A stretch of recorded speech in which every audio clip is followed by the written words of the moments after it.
There's one where that has that says sort of sweet, sort of. Sort of sweet, sort of. Did it say sort of sweet? Yeah, it says sort of sweet, sort of savage. What up, baby girl? Hey. Ah, what's up? Where's Gigi? Nah, Gigi has to go to work. I see the microphone. I will need y'all to sign You signed in? the release forms. Hey.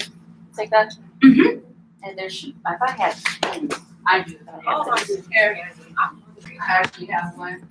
I'm gonna get us the pizza. Oh, I'm sorry. I wasn't dropping hints. Sound like you were dropping hints. Just one. Can we see? Awesome is right. Hello.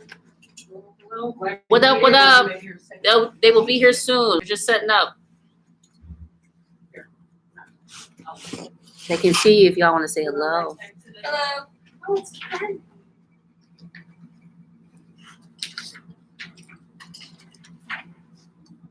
You're right. It was good, and it does pack a kick. You already eat candy. You can't chew gum either, or it has to be a certain brand. Yeah. I'm not trying to get that out of these things. I'm trying to figure out what's happening at the moment. I don't want to know I'm not really. trying to get that gum out of these bracelets.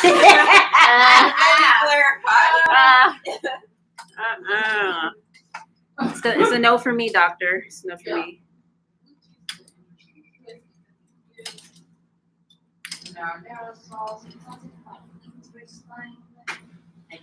I want to make sure that we have enough space so we can see.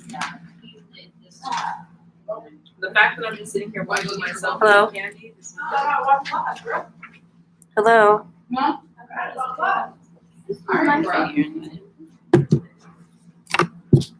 What's happening?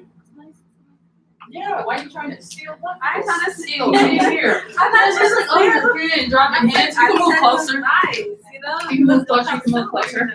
It might have ended up in my pocket. It might not have. Why are you talking mess? Who's she talking about stealing my stuff? Hello for all of you out there.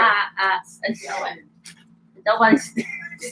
What you gonna do? Stop that right now. Give me a bro. Oh no, it's out. What you gonna stop is that right now. That's what we're gonna do today. Today? Just today. Food for everybody? Or just yourselves? Selfish. I'm just done with you. I'm just starting. Yeah, you start shit. That's really what it is. That's we're gonna do a segment when black people smell food. Things tend to happen. If it's enough for everybody, it gets quiet. People smell food. As the search continues. As the world turns. The reason why is because those two others. I know, but if you look at the camera, that's what I'm focused on. Can't do it.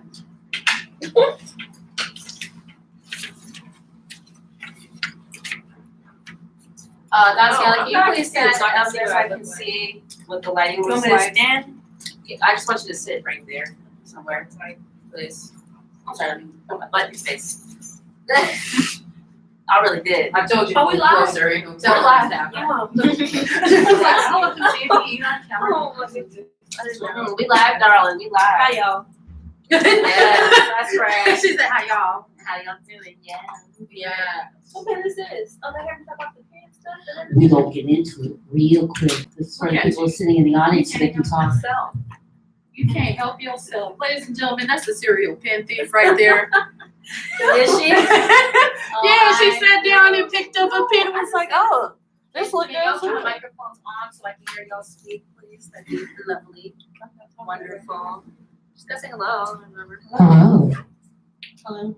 Mic check, mic check. One, check, check. You're still ugly. My phone is charging and all my stuff's in there. I'll be back at 3:45. You need to just roll in here like a gangster. And then call me. You know what? Call me. Let's see. Call them, but you can't use my phone. So I turned it off. Call me. In and out, wow, wow, wow, wow, wow. No. 1, 2, 1, 2. 1, 2, 1, 2. The Christmas good. I see. With your slushy from Sonic, you didn't tell nobody. There's 7 licenses today. I'll go all day today. Oh, is it? Until when? Listen, Hold on, wait a minute. Sorry, You hear how they be holding up all the goodies? That's how they treat us. Tell y'all, look. That's how they treat us. Sonic is 79 cents today. Go get y'all one. Ugh, I'm done. In Bakersfield. I don't know about anybody else. I don't know about anybody else, but over here, these niggas. She know I'm a fat kid that love cake, and this is what she want to say. And she's sipping like you have an extra $1 and you go get Well, she don't have I an gave extra you dollar. I remember bought me this one. I told her about it. She said, okay. And she went, she's like, oh, come this one. Then I know it. I don't got an extra $1. She's I'm done. She said, I didn't buy this one. I didn't. I was Hey, so happy. Alex, can you do me a favor? Since the light is changing in here, can you turn that light this way a little bit? I want to see what it looks like. Your face? Right. Just turn it towards me. I just want to see what it looks like.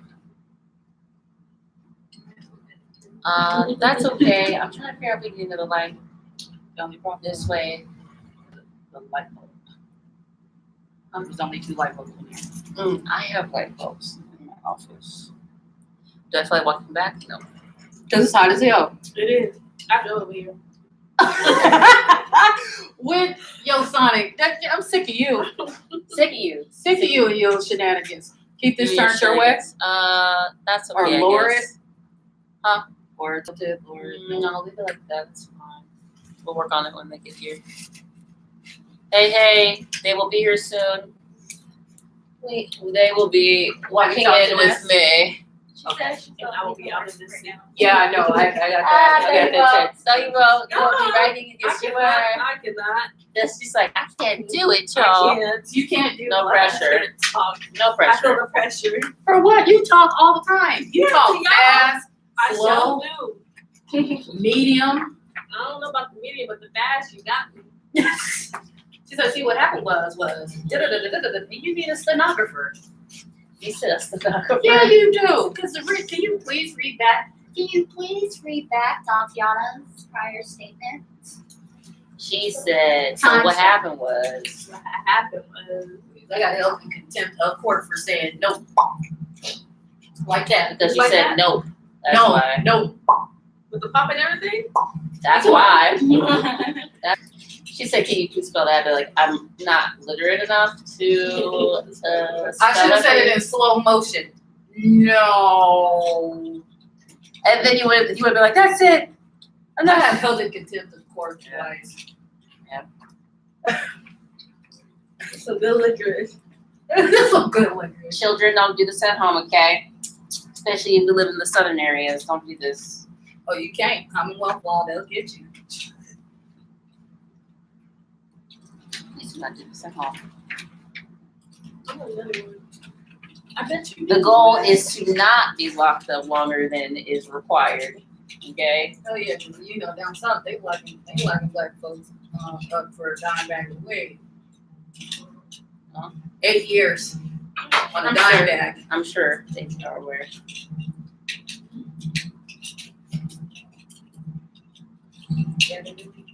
Hey out there, we're gonna start soon.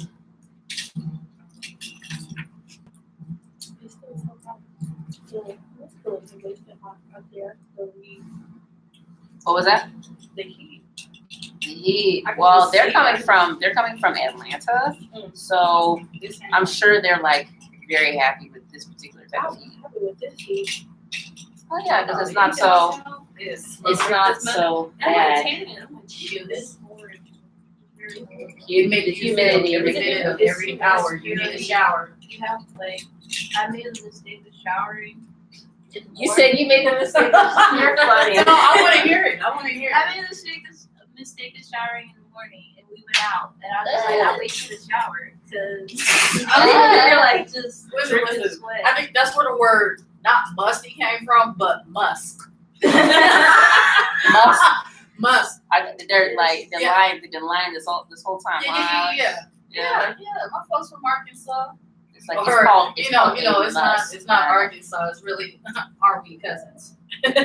Don't do that. You need to cut it out. Woo. I don't know. I didn't listen. Okay. No, we ain't that dope. No, I'll use me as an example. Me. My uncle's second wife, right? The second wife, not the first, Okay, alright. whose name was Mabel, and that's a whole nother story.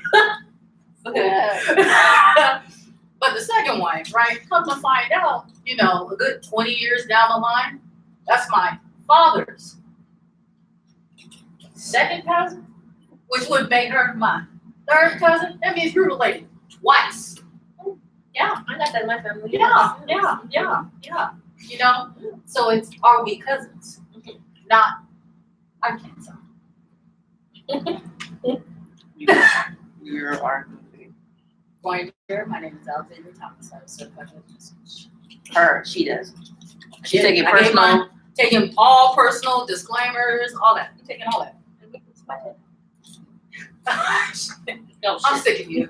Let's say and say. That was it. That was it. That's my only line and I'm done. Where's the? Oh, you have the waiver. Yes, I do. Okay. And the ones that have been signed are folded. They're sitting right here for right now. No, I need the one. The one that's stapled, that one that was sitting on the table is right here. stapled for them. Yeah. What do you keep keying about? Her booth. Ooh, her booth thing. Boo thing. Telephone. Just so we're clear, I'm my own thing. Okay. Oh well, Okay, she's I'm all with all listen, the I'm attitude. Song. Nursing is my boo thing. Let me Studying Yeah, is my literally. boo thing. hold on. We saw you on Instagram. I paid too much money for college. If you want to fight, you will have to pay me. I was dying inside. I was like, yes. I was like, yes, Jasmine, I'm saying. I said, yes, she does. It is a very serious statement. It ends and begins with a $sign. I was just like, I love it. Even though y'all be saying crazier things than that. Or maybe more reasonable things. Ah, Jesus. You asked me for something that we could post. Yes. I was honest. Am I really sitting on that? Oh, you poor phone. Yes. Did y'all test out those mics before? That's a walking on it. Testing. Testing. Tickety talk. Okay, so everybody has to make a sound, okay? Y'all know how to make them. Wait, I was gonna just say. Okay. I'm out. But I'm not gonna do I'm done. I'm just. well, I'm not gonna. Boom, boom, boom. Nah, diggity, nah, diggity, nah, Hello, diggity, nah.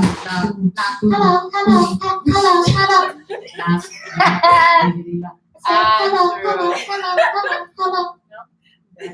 Yes. I quit. That's he said, use on the symbols. Use on the symbols. I You quit. couldn't handle the voice check?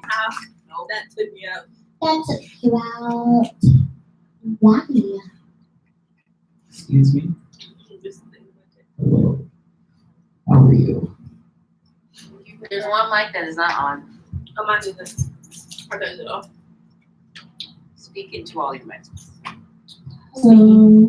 Speaking. Hello. Speaking. My name died wrong. I'm over here. Welcome to my TED Talk. Today's episode, Oh, yes, you too participate. would you like a mic?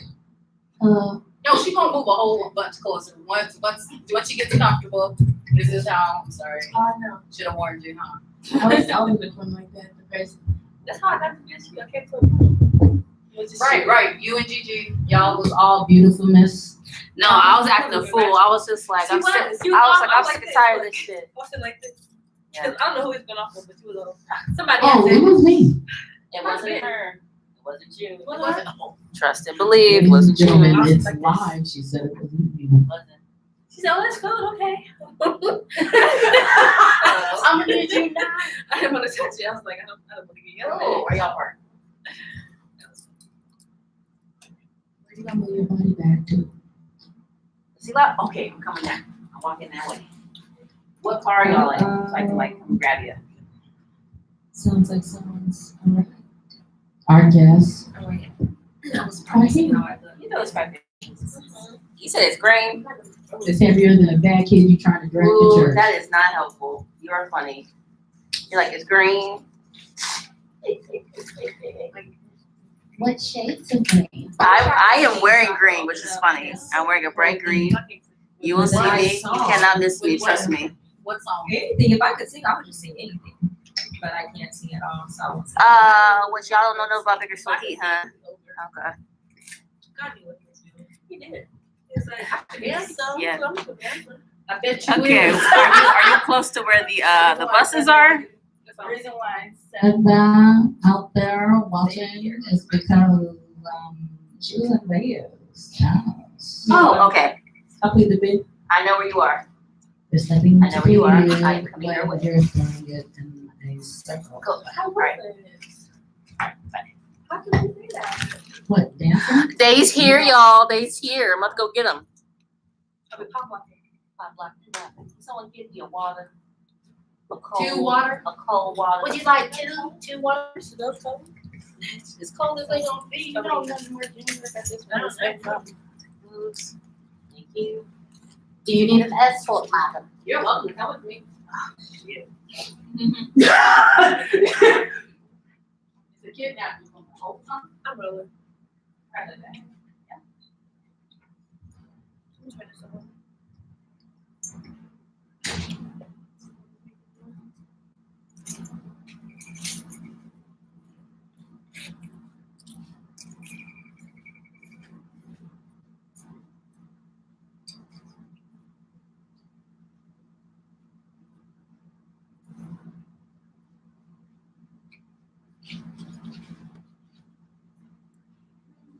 This cold in here, I need to dance. Yeah. I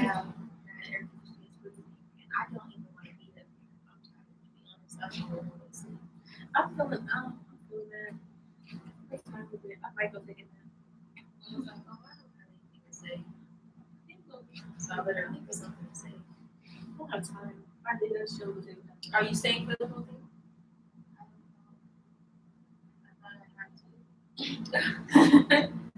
Wait, are you from The LGBTQ. you're the treasurer? Yeah. Oh, okay, yeah. My bad, I didn't think.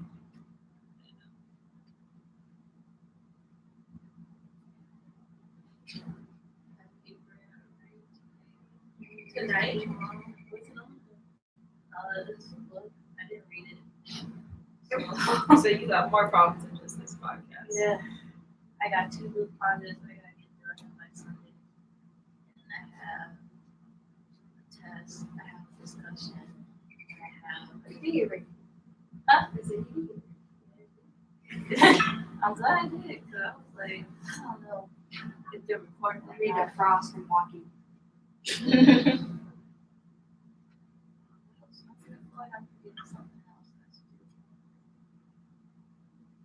you. You just reminded me I need to read the book. Oh, my qualitative research. What's your sparkles? Oh yeah, I found some website. I was like, just look up the book title and summaries and a lot of websites. What's the book? Strangers in Our Home. I never read it. I was trying to help you out. This one's social. Then.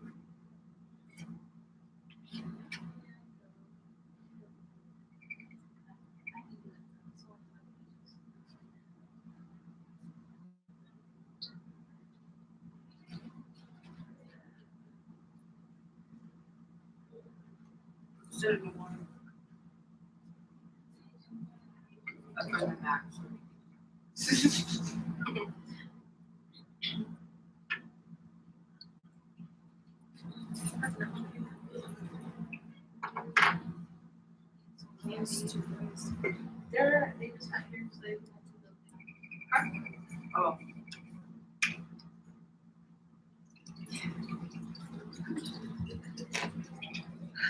Are you talking on the podcast too? Today I'm not ready and I have work. I came straight from work early.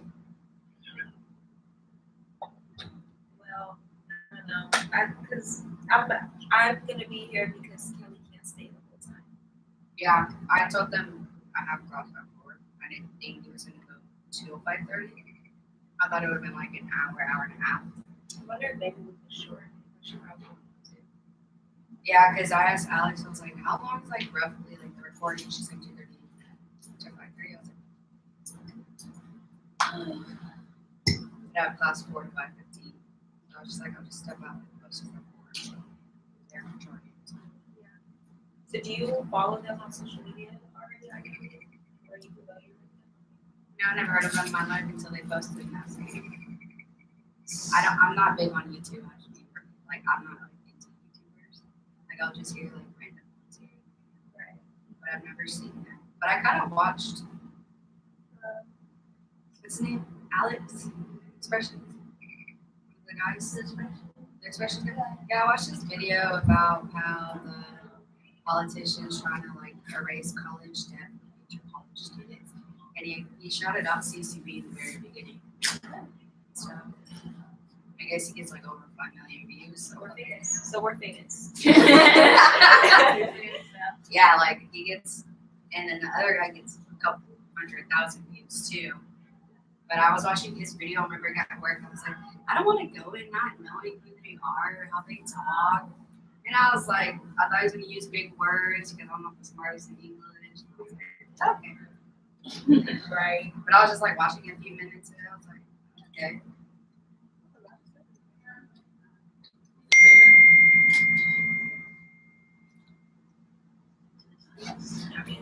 It's not what I thought it was. This is math. I'm thinking like the 9 version. I was so disappointed and I didn't like want to drop it from there. I looked at it. This class is so long anyway. For no reason. What math was it? It's statistics. It's not like regular. Not that elementary statistics. Yeah, it's not that. I was like, I know that. I was like, It's not that. I was like, I'm a liberal studies major. I got you on out. that. I was like, I can help you out in liberal studies, minor in child development. Statistics is just a bunch of word problems. It's just that's all statistics is, and then pre-calculus is a bunch of word Your statistics class was not the same as mine then. What the heck? What was yours? Math, we were doing math problems. Math problems? Wait, was There it was the no, like, elementary word math? Yeah, the elementary. The 3120, the 21. I did it at TAP, so I don't know what it's called. Okay, so well, no, the reason why I know that's because like I went up to like stats and pre-calculus in high school, but I didn't have to take it here. Like all I had to take was the one math class, but it's divided into 2 parts, so it's 2 math classes technically, and that's the only math I had to take for being a liberal studies major. I didn't have to take stats like everybody else does, and basically all it does is like they basically just broke down the problems for elementary kids and things like that, and word problems, and they used a lot of manipulatives like the base 10 blocks and all that stuff, and like squares, like what kids use, and other than that. That was your statistics.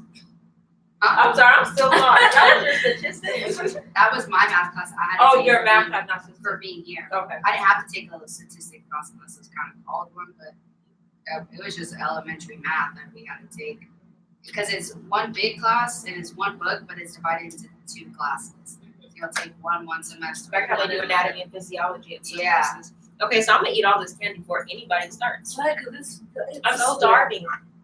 Go ahead. Not even that. It's just really good right now. I don't know if it's the heat or it's just really that good, but it's really They got my weakness out. the licorice. Yes. I've been tearing them up. up. Red and blue.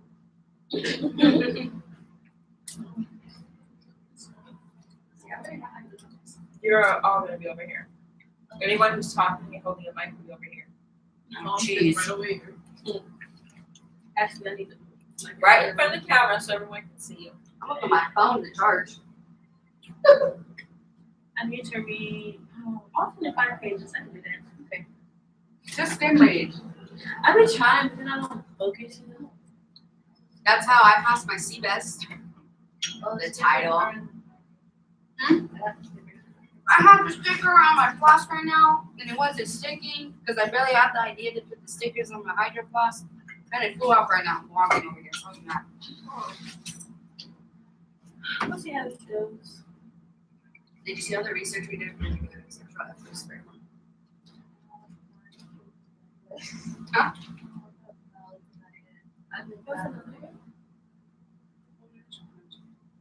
There's another one. Yeah, it's tomorrow. It's on the Red Brick Road from 1 to 4. We're tabling, Club Gents tabling, Consent Projects tabling, the Center of Bakersfield, like the diversity and intersectionality, like the LGBTQ Center. The Alliance is tabling, and who's is tabling? I know class. My friend, she's in a sexual ethics class. I showed Dr. Evans that we used Dr. Beck's article that she put out, because Dr. Beck, she's in the teacher ed department, more of like the credential teachers. She put out an article in March actually of about a survey she did 2017-2018 academic year for the kids in the current high school district, like the statistics of who's actually LGBTQ, if they feel safe, how allies, teachers, like their perspective. Those statistics are sad as hell. Let me just tell you, it's like, it's horrible. Yeah, it's like less than 50% that feels like truly safe. Just like, you know. I was like, I feel ya. I went to a white school in current high school district. Liberty. Okay. No, I went to a ghetto school. What school? South. That's not too bad. It's not ghetto. Next word is ghetto. Yes, said it was ghetto. It's not ghetto. I said like class at there. But because everybody's like, oh, you South? That jail school? It's like, no. Then they said that. Huh? You said that ghetto school? They said ghetto, but then they're like, oh, you in the South? I feel that for you. I'm like, for what? Like, It's really not that bad of a school. it's really not. Like, they have really good numbers stuff. They said that like it's like bars, like it's gated, you know, kind of like a prison, I guess. That's what school is it? Is it East? Yeah. That's what that looks like. I went in there and the way like I went in and I didn't have my ID, and so she had a little attitude, wouldn't let me go in. Yeah, I was a with lot of other schools on the east side now take pictures of like visitors passes. That and was stuff right. like that. Yeah. I was like, this is new. They, Like, they didn't have that before. They scolded me for going out for opening up one of the gates on the side. And I was like, well, there's no lock. I don't know. like what's the problem? Like that's what it is. But it's cool. I mean, I'm all for keeping kids safe, even if it just gets annoying when it catches you off guard. But You would think I'm all for keeping them safe. DHS would be gated and it's open. They're just so open. I just been walking. I live like 5 minutes away. I just been walking through campus. Anybody in here? The guests are on their way. They're walking here right now. Did we? You said anyway?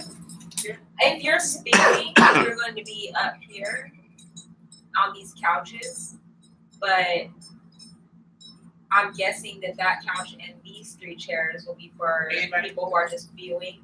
But Kelly will let us know for sure when he gets back, but I wasn't.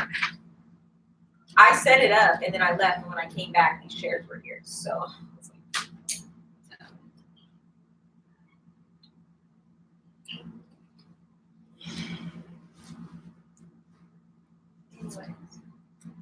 So has anybody started taking finals yet?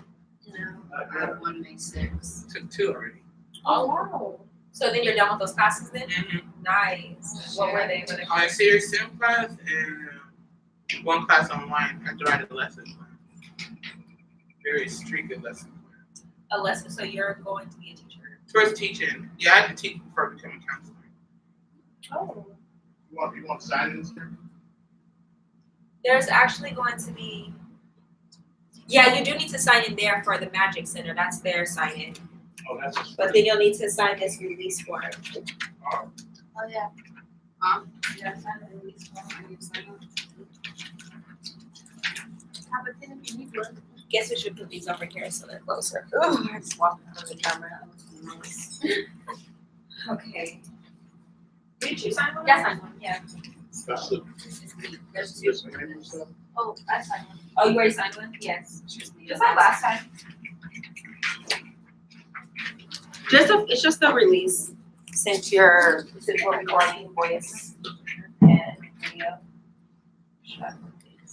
Probably next to the other sign release.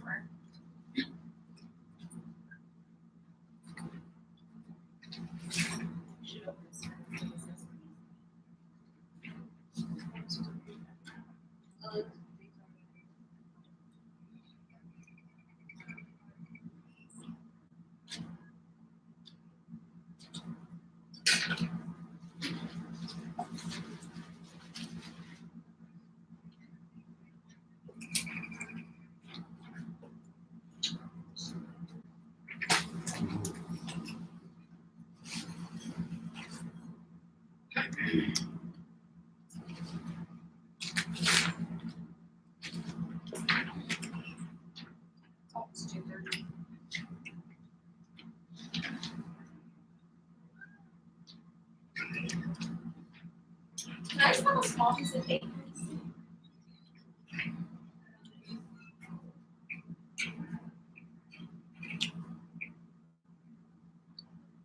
Wait, did you guys see that?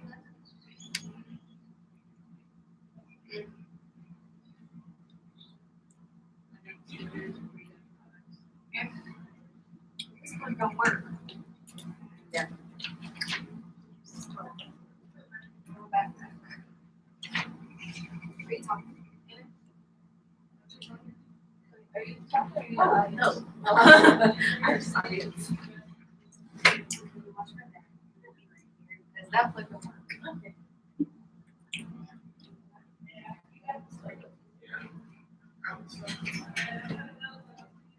Okay. Yeah.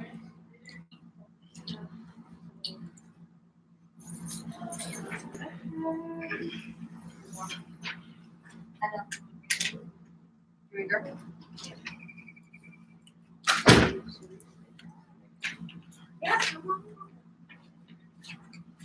I suppose if you already know that you're going to leave, just sit on the edge, I suppose, so. It'll be less than- Maybe you should sit right here, so that way you could just get up and pop out when you're ready to go. And- No, I don't think so, maybe Alex, I don't know, just.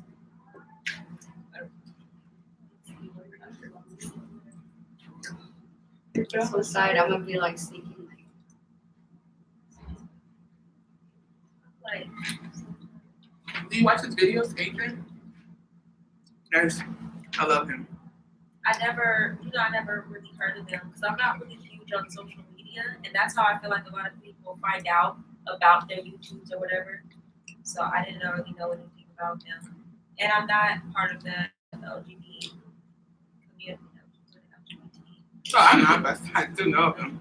Well, no, I'm not saying no, but I'm saying like there's another reason why I haven't like said I Because didn't mostly really in his videos he talks about, of course, what he's talking about today. But he talks a lot about politics and entertainment. right. And I noticed that because I did start once I found out about it, then I went on their stuff It's funny. to go look, and I was like, he's cute.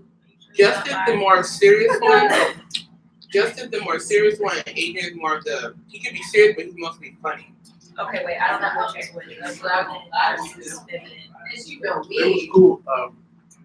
So, Miss, What? my man. Hold on, I'm talking. Oh, so you think you're funny. You don't sound like I'm I mean, he tweeted. Did everyone sign those? Are y'all ready? I hope y'all ready. Come in. We're streaming already. Okay. All right. You have a pen?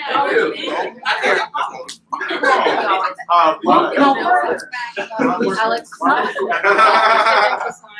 Yes. You weren't at your office. I'm here for it.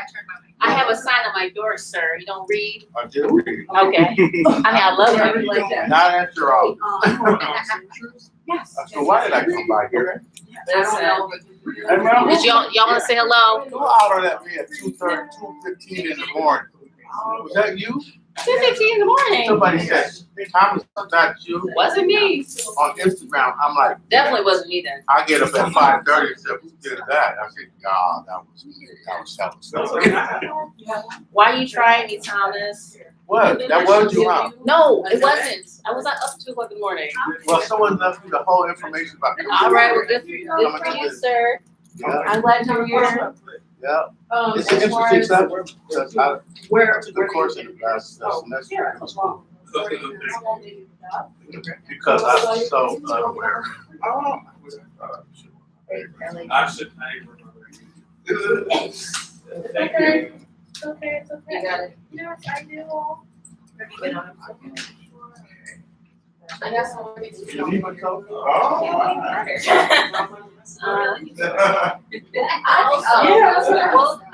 Oh, shit.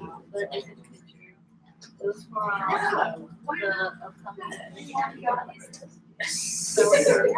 Yes, in my glossy glory. I would be like distraught if you didn't. Like, there's like not enough tables.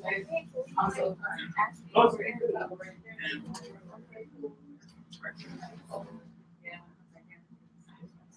Right, man, I feel like it's. You put some skills on the table because I'm gonna eat some. I'm gonna put a cup on it. You wanna know why? Because you just wanna. for the Xpression side, for the LGBTQ. Why is it little? Thank you. Thank you.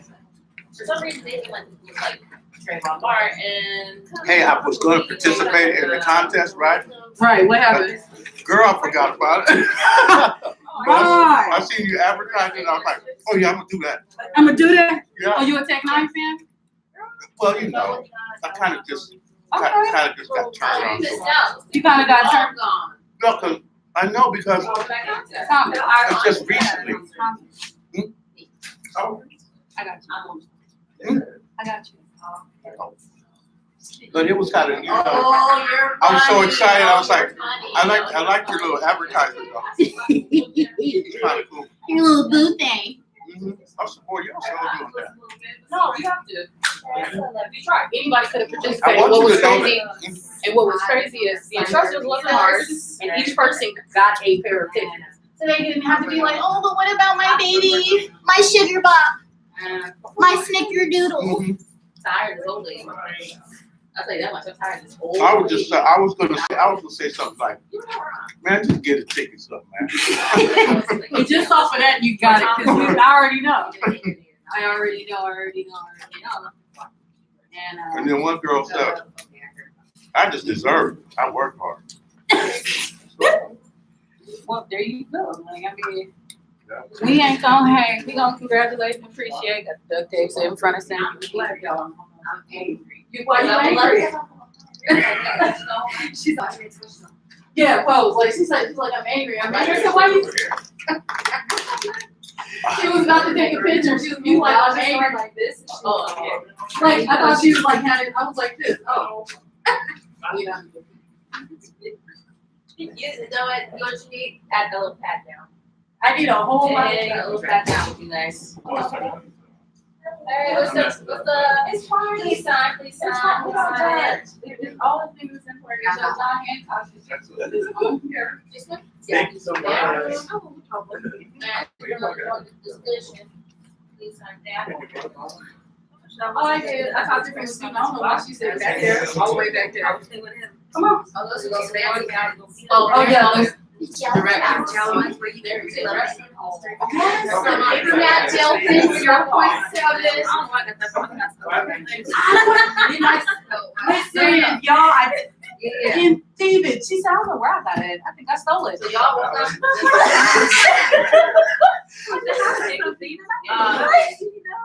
Depends on where y'all want to sit, where you're comfortable Yeah, sitting. no. I was like, sit over there or here. Wherever. Wherever. No, you can sit wherever you want, but they need to sit over here on the blue couches. Yeah. So shift this way. Okay. Tanya, wait. So that's why I told her to say. No, that's fine. How you doing? Hey, Joe. Tom. Yeah, I've been checking y'all out on the web. Well, I So your didn't fans can know see, I was so gonna you know go y'all there. here. Yes, Put my yes. girdle on, child. You. You got it. You. Yes. I got it. Oh, come on. Yes. Fuck it. Okay, click on my check. I definitely want. She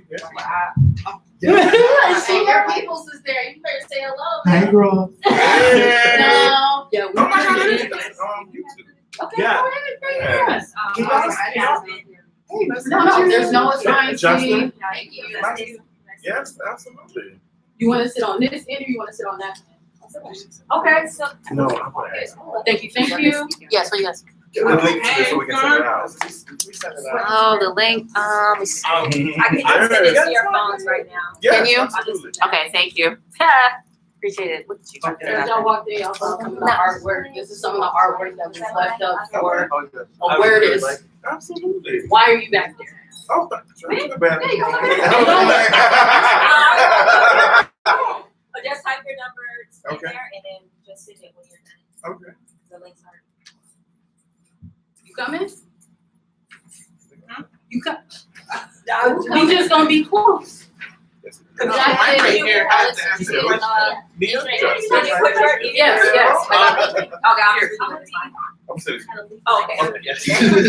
Thank you. Grab safety. The last one, they told me, I was like,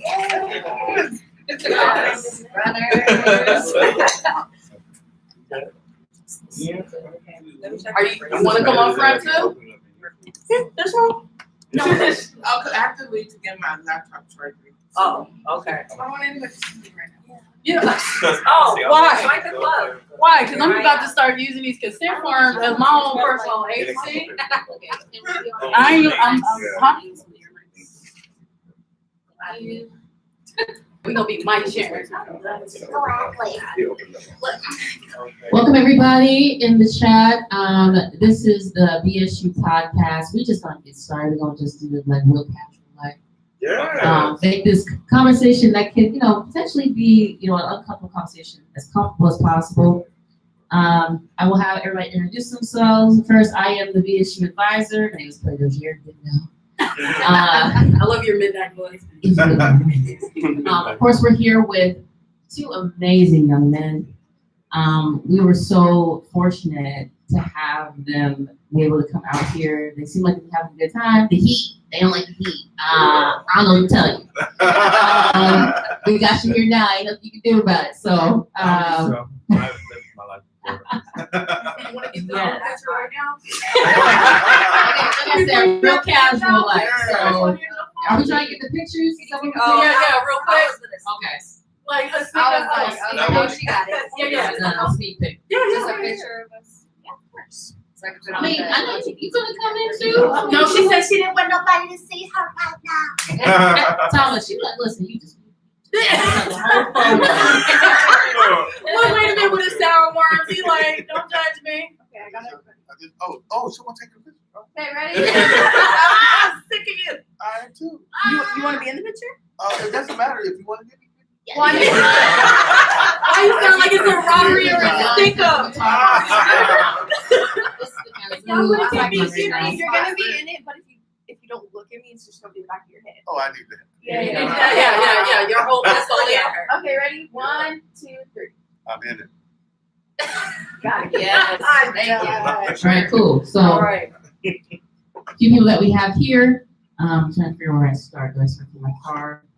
Okay. Might as well start with people that already know. Oh my goodness. Okay, let's start back with And we'll say. these two young men that we brought here. We're so happy that they said yes. We want to come. Of course, y'all know Adrian Xpression. Come on, you already know. And if you don't know that, you know, okay? Now you know. Justin, James, the King of Reeds. Oh, excuse me, I should give all their like aliases. King of Reeds, the librarian. Okay, so I just want to make sure I'm listening up. I'm gonna check the chat.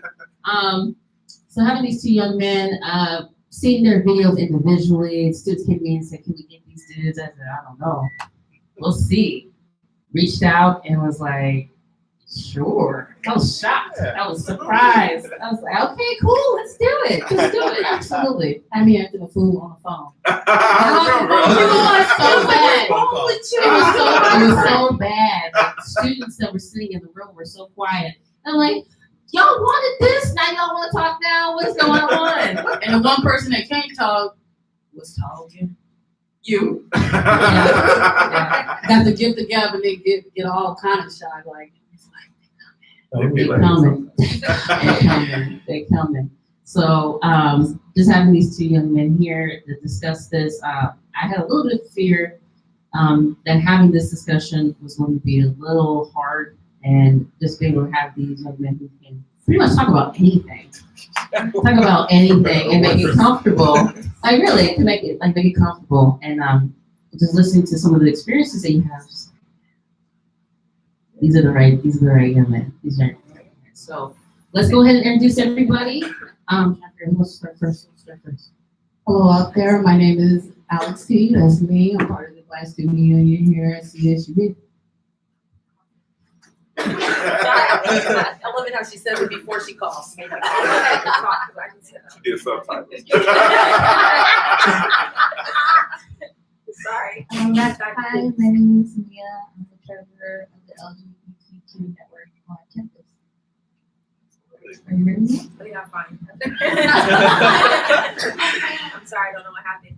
I'm Jasmine. I'm the treasurer of BSU, and I'm a nursing student. I always like to throw that in there. Shout out. Oh, nurses. No, they're all nurses. Oh, they gonna go last. I just gave them an introduction. Why you shy? Nah. My name is Vanessa Peda. I am the president of the CSUB LGBTQ Network Club, and I'm a liberal studies major, and I'm minor in child development and adolescence.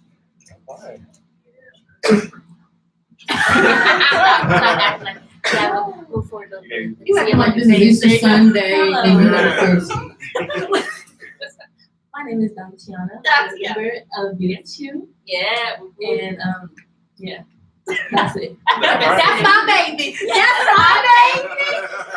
Thomas, it's your turn. Oh. He's looking at look like camera dog. You gotta My name is Thomas. Listen, no one can see you, Thomas.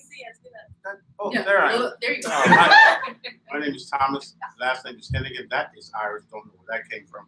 But I'm a psych major with a philosophy minor, and I find this subject matter today. Fantastic.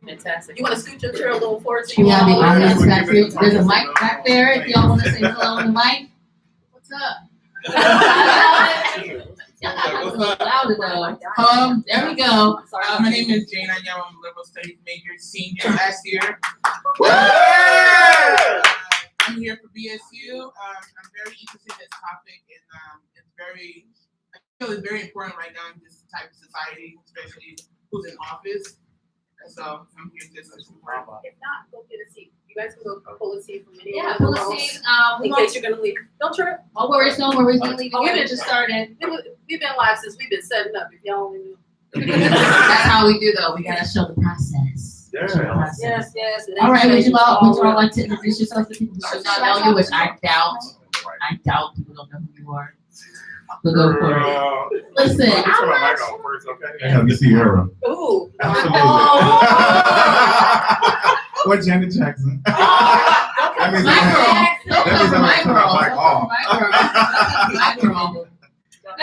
Well, my name is Joseph James. I am, yes. You can follow me on Twitter, The Kika Reads. I am the owner and operator of KikaReads.com and one of the hosts of the infamous For the Culture podcast. Yes.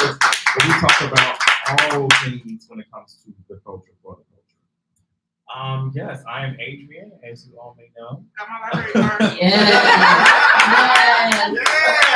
All access branded. Wow, what can I say about myself? I am very passionate about all of the stuff that we're going to be talking about here, and also, the things that we discuss on For the Culture podcast. I have my YouTube channel. I have my I also have House of Expression, houseofexpression.com, and so I don't know, like my goal is in line with his, encouraging and empowering Black LGBT people. So yeah. Oh, girl, you're forgetting some stuff. What happened? How many degrees do you have? Right. Run the credentials. Okay. So I have my bachelor's degree in sociology, and I got my master's in professional communication. Oh, wait a minute. There's something else you forget. What else? You got 2 books. Yeah. Oh, wow. 2 books. Okay. Oh, Well, you know. I published like, but it's just like ebooks on Amazon. No, it's not just that. It's not just that. Let me tell you something. There are some people that work here that can't get one published. Oh, well. Like, real talk, no. Real talk. There are people that work here that can't get one published. Well. It was a lot. Right. Like, so that's not like an easy feat. Okay. So That's what I mean. It's not an easy feat. It's something that you can do. You're an authority in some areas. If it don't apply, let it fly. That's what that means, right? If it don't apply, let it fly. Okay. Yeah, my first one was poetry. My second one was like, cause I love Game of Thrones and I wanted something that was black in Game of Thrones. Yeah. You know, so I just wrote something that was extremely black and drafted fantasy. So. That sounds like two of my favorites. Sounds like a fun time to me. It is Zoraxia. Okay. Wrath of the God King. It's really interesting. You should go to Amazon. This is out right now. This is out right now. Oh, it's out right now. Wait a minute. You can search Xpression on Amazon. Okay, well, this is right now. Hold on a minute. Hold on a second. It sounds like I'm already finding a Halloween costume. Oh my God. I'm gonna show you. Yeah. Got to. I'm trying to find it. But it took a while to write just because I don't know, writing for me is very I have to be on or it's not coming out. You know what I mean? Oh shit, I found it. You did? I think it did. Let's see. Yeah, that's it. Isaiah Webster, he did the art for that. He's on Instagram. Okay, I'm gonna try to pull it up to some people out there that don't know. You know, mine is like a puzzle. There we go. Yeah. That's the book. You just posted on that Zoraxia. Zoraxia. I like that name. Yes. It sound like you find it. It's so cool. Right. When he said Zoraxia. Yeah. And I was like, It sounds, I'm telling you, the title sounds intense. It very is. Like, I was like looking for like Zoraxia. Are you sure it's a book? I mean, I can't go to like anime. Like it felt like one of those super. Okay, expand the brand. Maybe next time. Yeah. And the brand, exactly. For all you fantasy players. Okay, we have a few more audience members. You want to introduce yourself? I never introduced myself either. Sorry. No, she just said hi. That's all she said. Hi, my name's Lee. I'm a senior here, business major with a concentration in management, and I'm here because my best friend over there is Nessa Zapata, and I'm here for support. Yeah! And my name is Jonathan. I am a third year here, so I'm currently studying liberal studies, and my minor concentration is special education, just like Nessa, and I'm also here for support. Yes. Hi, my name is Paulina. I'm a third year student here at CSUB, and I'm a biology major, and I'm also here to support Nessa. I'm here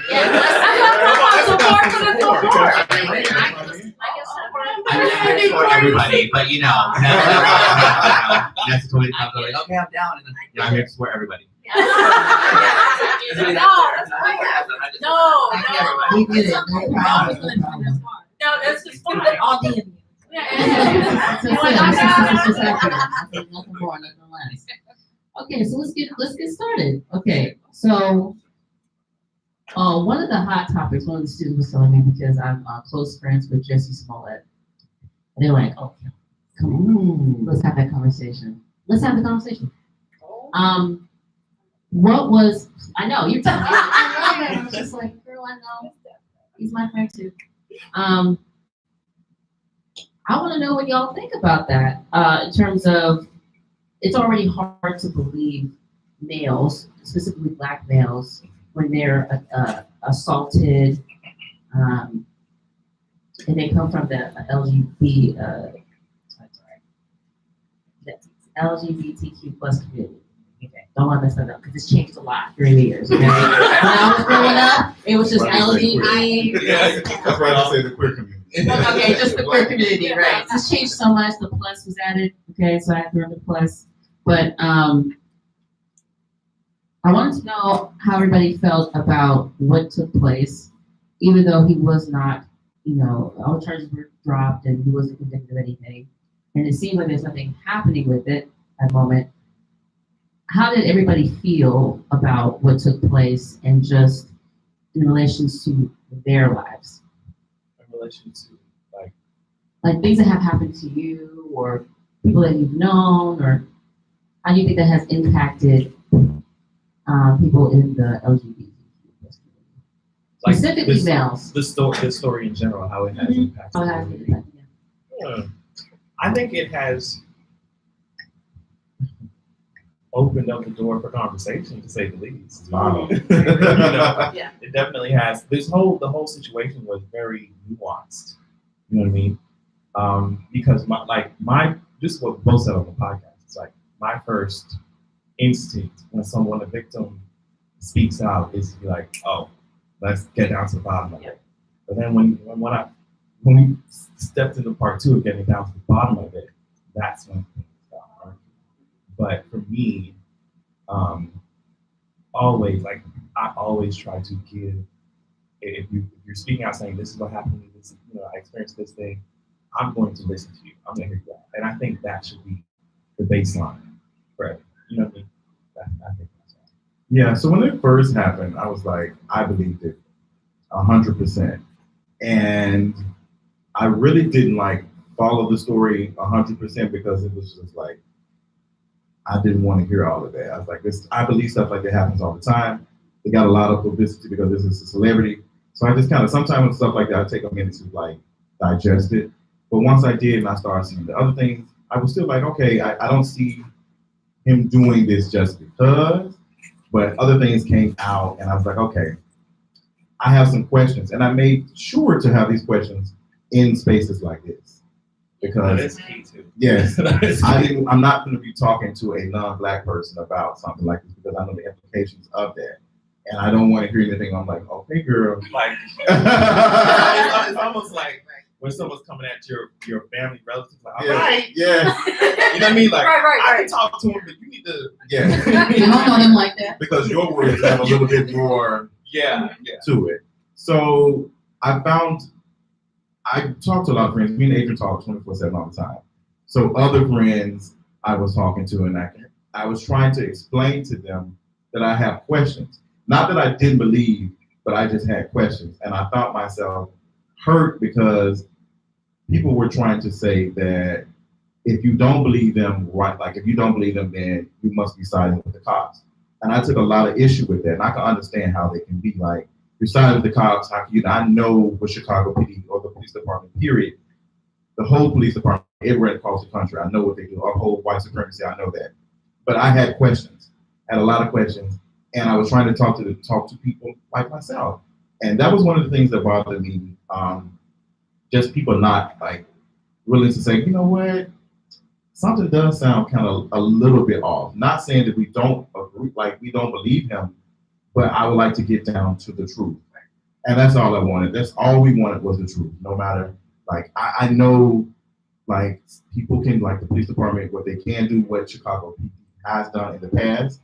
But I also noticed how Chicago PD was going out their way to leak information, which was telling, because any other case where the Chicago PD is on the line, no information got leaked. And also they assigned so many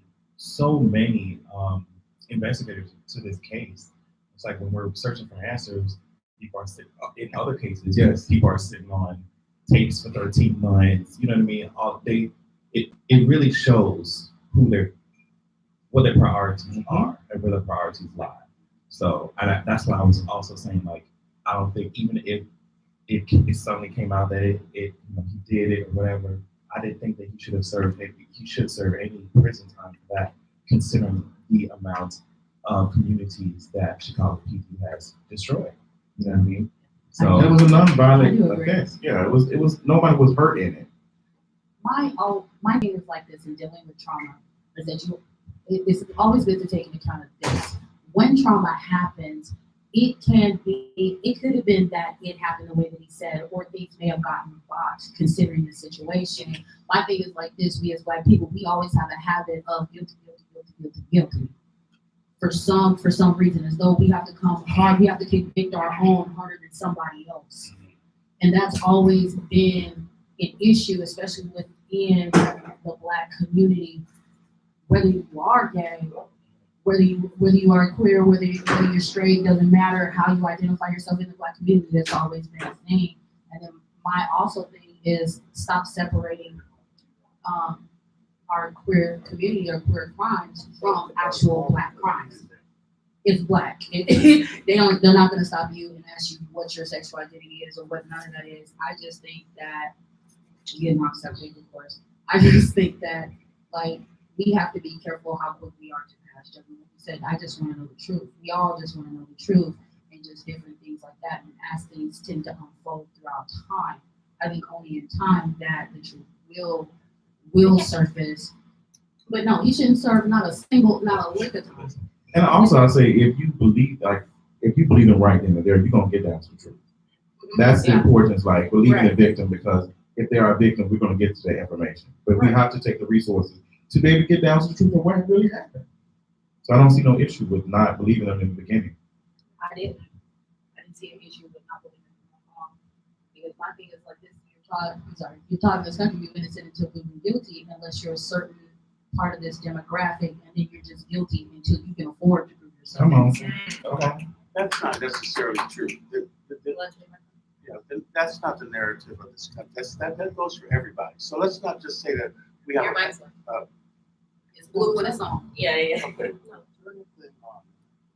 Let's just not say that African Americans have a patent on being singled out. We are all guilty until we prove ourselves innocent. All you have to do is be a part of the criminal justice system. And they don't discriminate.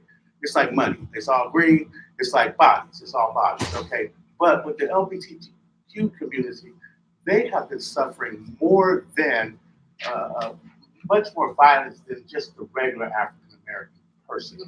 That has been ongoing forever. And so for this guy, for this guy to have been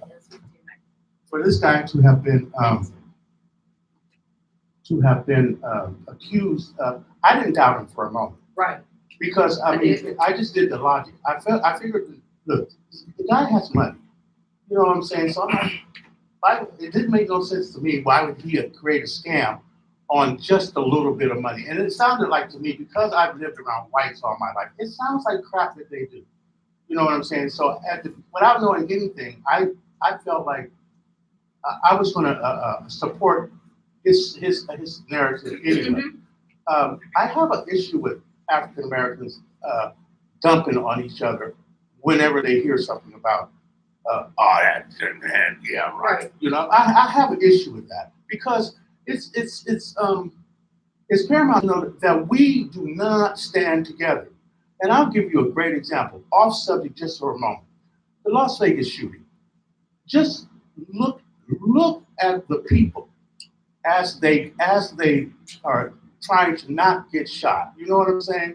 And if you look at African Americans, no African American is trying to embrace and cover and trying to help another African American. They are all for themselves, running.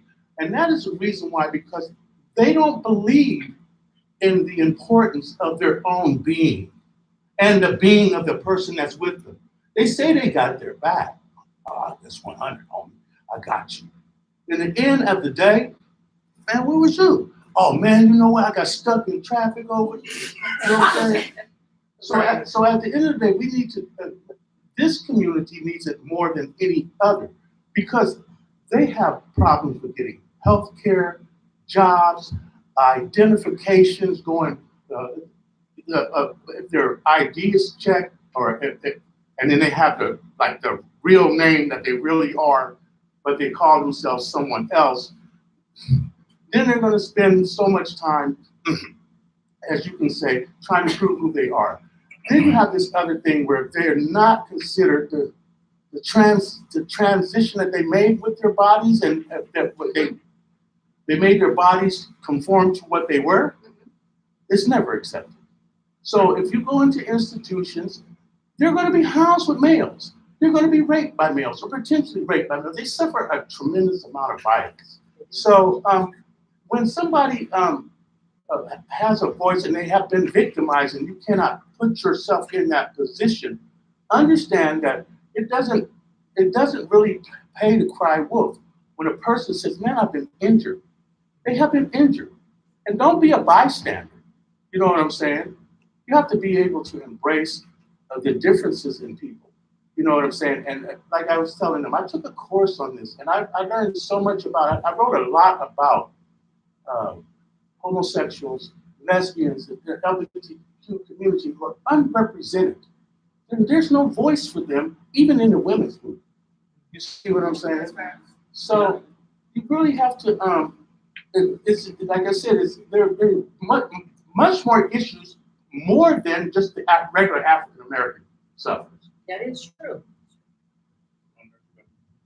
Okay, I want to see that, does anybody in the audience want to add anything? Because I saw the I know you had a response. I know you had a response. He's like, I want to hear that. I want to hear what you got to say. I feel like it's going to be going a little bit back. No, that's what we No, come on. We can hear this conversation. Okay. Well, there was a lot that really kind of rubbed me the wrong way about the whole Jussie Smollett. The first thing, just coming out from the beginning, it bothered me that everybody just felt the need to just jump immediately. And I feel like that's a real problem, specifically to Black people. I'll say we're so quick to just judge. Like, before we got all the details, because I wanted to support him. I wanted to say, okay, I don't know all the details. It's if my brothers, if the cops came and told me, hey, your brother just robbed somebody, I'm not gonna just say, no, 100%, there's no way he could have done it. But I'm also not gonna just say the opposite either. I'm gonna say, well, I just need some more details, because I'm not gonna throw my own to the wolves, but I'm also gonna not look foolish out here and just be like, there's absolutely no way that he could have done anything wrong, So with the Jussie Smollett, I was like, well, let's just get some details. Like, let's just. I support him and I want to make sure he's okay. I just want the details. But then when it came out that, maybe it was the opposite of what we all thought, and maybe he was, kind of orchestrating this whole thing, everybody was throwing him under the bus. Oh, cancel Jussie Smollett. And I didn't understand, because all these tough people and the Black community specifically are really bothering me with this, because we're so quick to cancel each other. And I'm like, Trayvon Martin's killer is still walking around, but y'all want to cancel one of our own? I don't understand. He didn't kill anybody. Maybe he made up a lie and that's not good or whatever, but I don't understand why you guys let other races pass for all this stuff, and then this Black person does something that's technically victimless, and y'all just ready to cancel him. I don't watch Empire. It's always. But I'm not, if I did, I wouldn't stop just because of this ordeal. I don't care if he comes out with another movie or something, I'm going to watch it. He made a mistake, okay? So I'm not going to cancel him. I don't want somebody telling me I can't help them as a nurse because I made a mistake before or something. It's kind of bothersome. It was, go ahead. No, I really agree with you. And it was interesting to see the reactions from the Black community and like overall Black community and like the rest of the, like the white people. The majority, I'll say that, the people who vote out in the society. No, because a lot of the Black overall community was using this as a way to defend their homophobia. And then you go over to the other side where it's like majority, they use that to defend their racism and stuff. So it's like it immediately throwing it under the bus. I understand what you're talking about. Like, you're feeling their fire. I don't, like, y'all heard that Kanye, so that's family business. Okay, if one of mine does something wrong, I'm not going to send him to other people, like help other people, like criticize them and punish them. No, like this is why I see it. He was innocent, amongst, like how you were saying, in like a conversation like this, or we can be open and honest, I can be like, okay, well, here's my doubts. When we go out in public, nope, he didn't do it. It's all right. If he did, that's family business. We'll handle that. Okay, don't worry about it. Okay, we'll reprimand him, but then we're still gonna go watch his show. Okay, because we can tell you that wasn't right, you know, but without canceling your whole career. Why we have a Black person who's also part of the queer community doing big things? Why are we trying to tear him down over a mistake? Because we let other people pass, we let straight people, we let non-Black people pass. So give him a break. Let's get some more details before we start showing it. And I'm sorry, because I know I've had No, you're fine. No, you're fine, because everything you're saying is valid. Just enjoying it. Black people have always had we have always had an issue with policing our own. And we come, like I was saying, we come down on them harder than anybody and so quick to discard or use an excuse to separate at times. Divide and conquer. But together, you know, all kinds of things can be changed and all that. It's just ridiculous. People like, oh, he did it. You don't even know. He did it. We You still don't even don't know. know. We don't know. But also, I want to go back because I said it was a victimless crime. Now, I mean, technically, if he orchestrated this whole thing, nobody technically was hurt. But I know a lot of people were saying, oh, well, this is hurtful to the queer community. This is hurtful also to the Black community. It was a double whammy because it's already hard enough for people to believe us. And first of all, I want to say, well, it's hard enough for us to believe ourselves and maybe look at how you've been acting and figure out why. But also, because look how quickly you threw him under the bus. You know, I mean, first you're like, no, 100%. Then they're like, 100%, yeah, he did it. It's like, well, that's on you. But also, I want to say, like, it bothers me that we take one person, and what is it about our communities that we're already struggling? We have so many problems, and we always want to take one person, and it's always when somebody does something wrong and make them represent the entire community. If Justin Smollett is queer and he does something wrong, he doesn't stand for the whole queer community. And so it is so offensive to say that if he lied about this, the next time a queer person says they were attacked because they were queer, you're gonna believe them less. Why would you have a hard time believing them just because somebody else did something wrong and lied? That makes no sense. And you should really check your own conscience and, you know, moral compass if that's how you feel that him lying is gonna make it harder for you to believe somebody next time. Like, well, that's your problem. Oh, yes, you were about to say something? Oh, I was gonna say, I definitely do agree with you about saying like how African Americans are quick to like just shun somebody out. That's just like the Hispanic community too. We're quick to shun somebody out or judge them. And it's like, for example, like I love Jesse Smollett. I watched Empire. I saw him at Pride.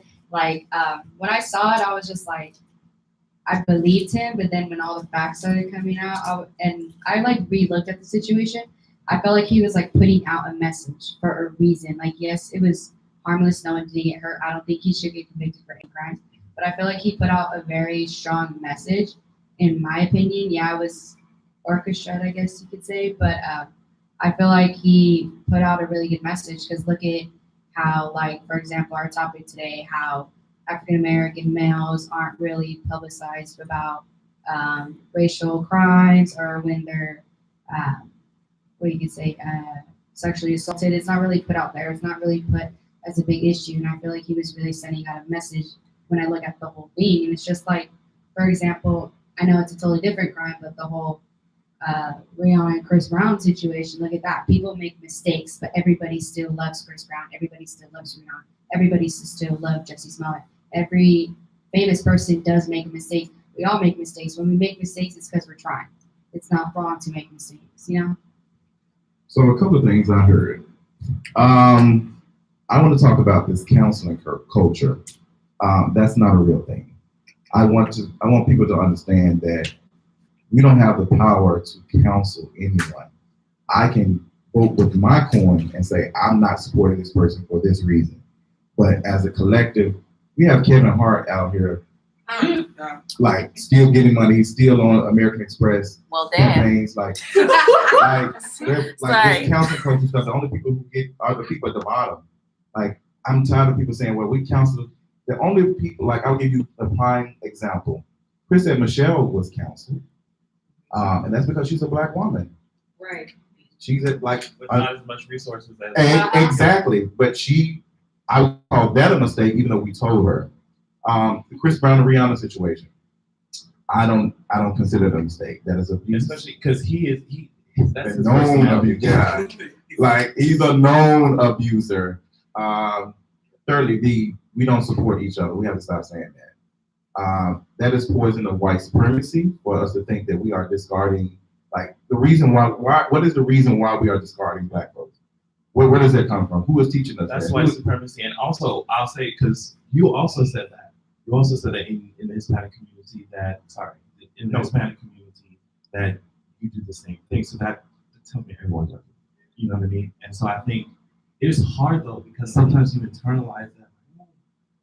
I think we can grow out of it. You know? Yeah. And just know that everyone does it. We have to. Listen, especially when we talk about like Justice Smollett doesn't represent the whole Black community, but we don't do that. I can't name one time a white person has done something and the whole white, like that person represented all white all people. Whiteness. Like, you know?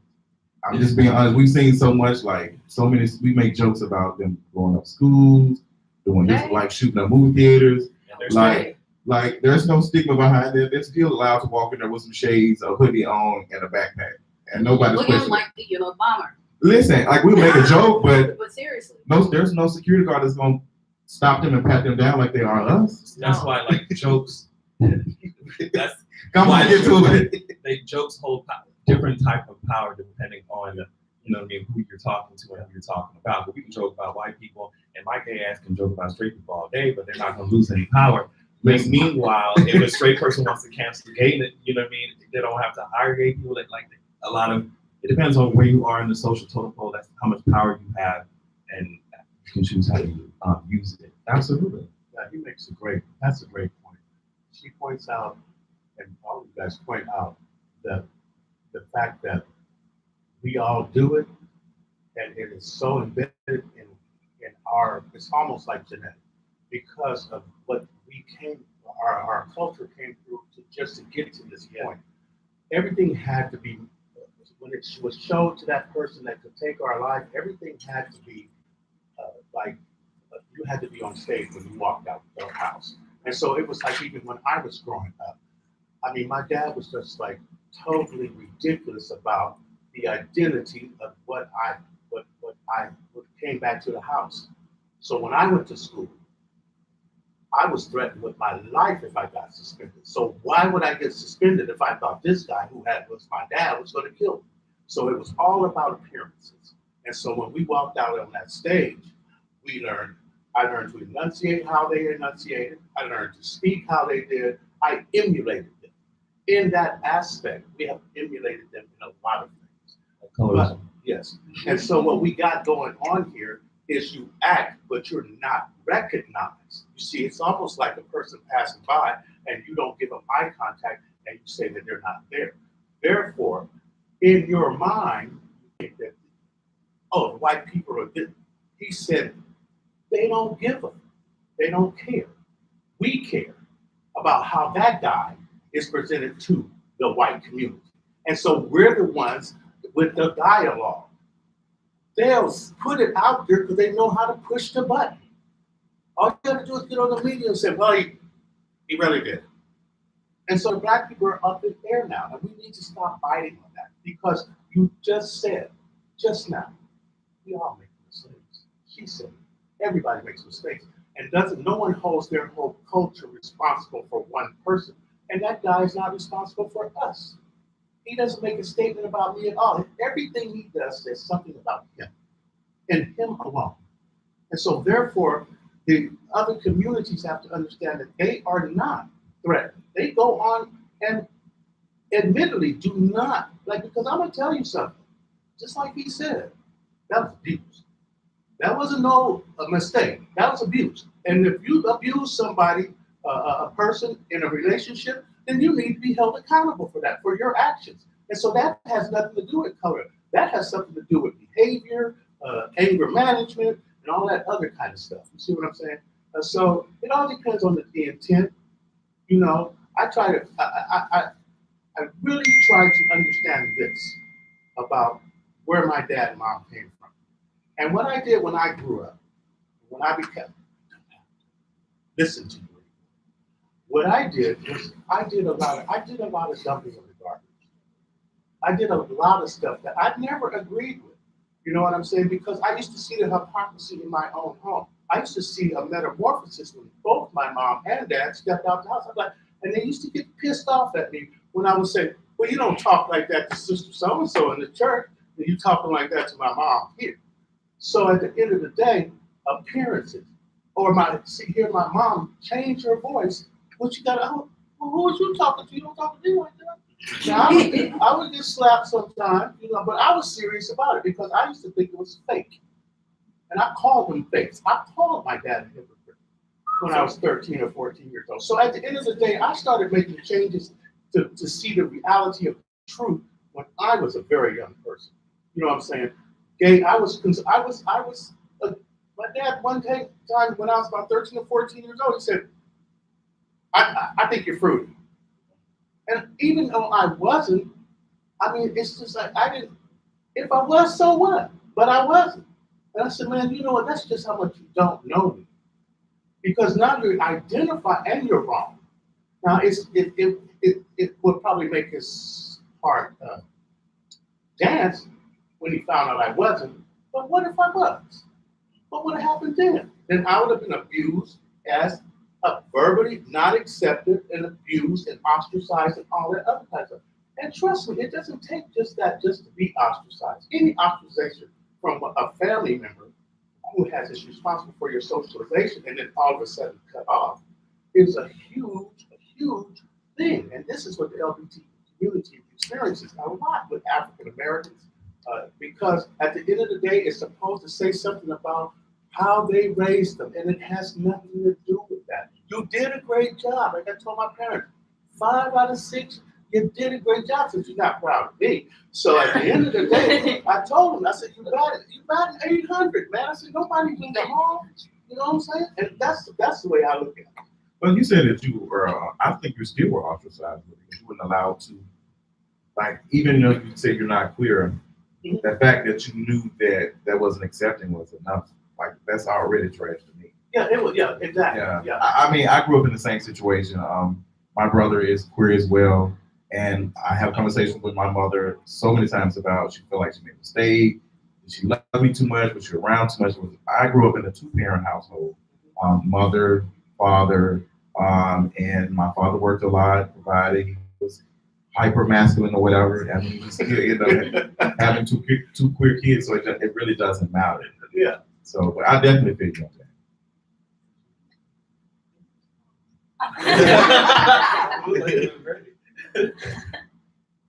Well, I mean,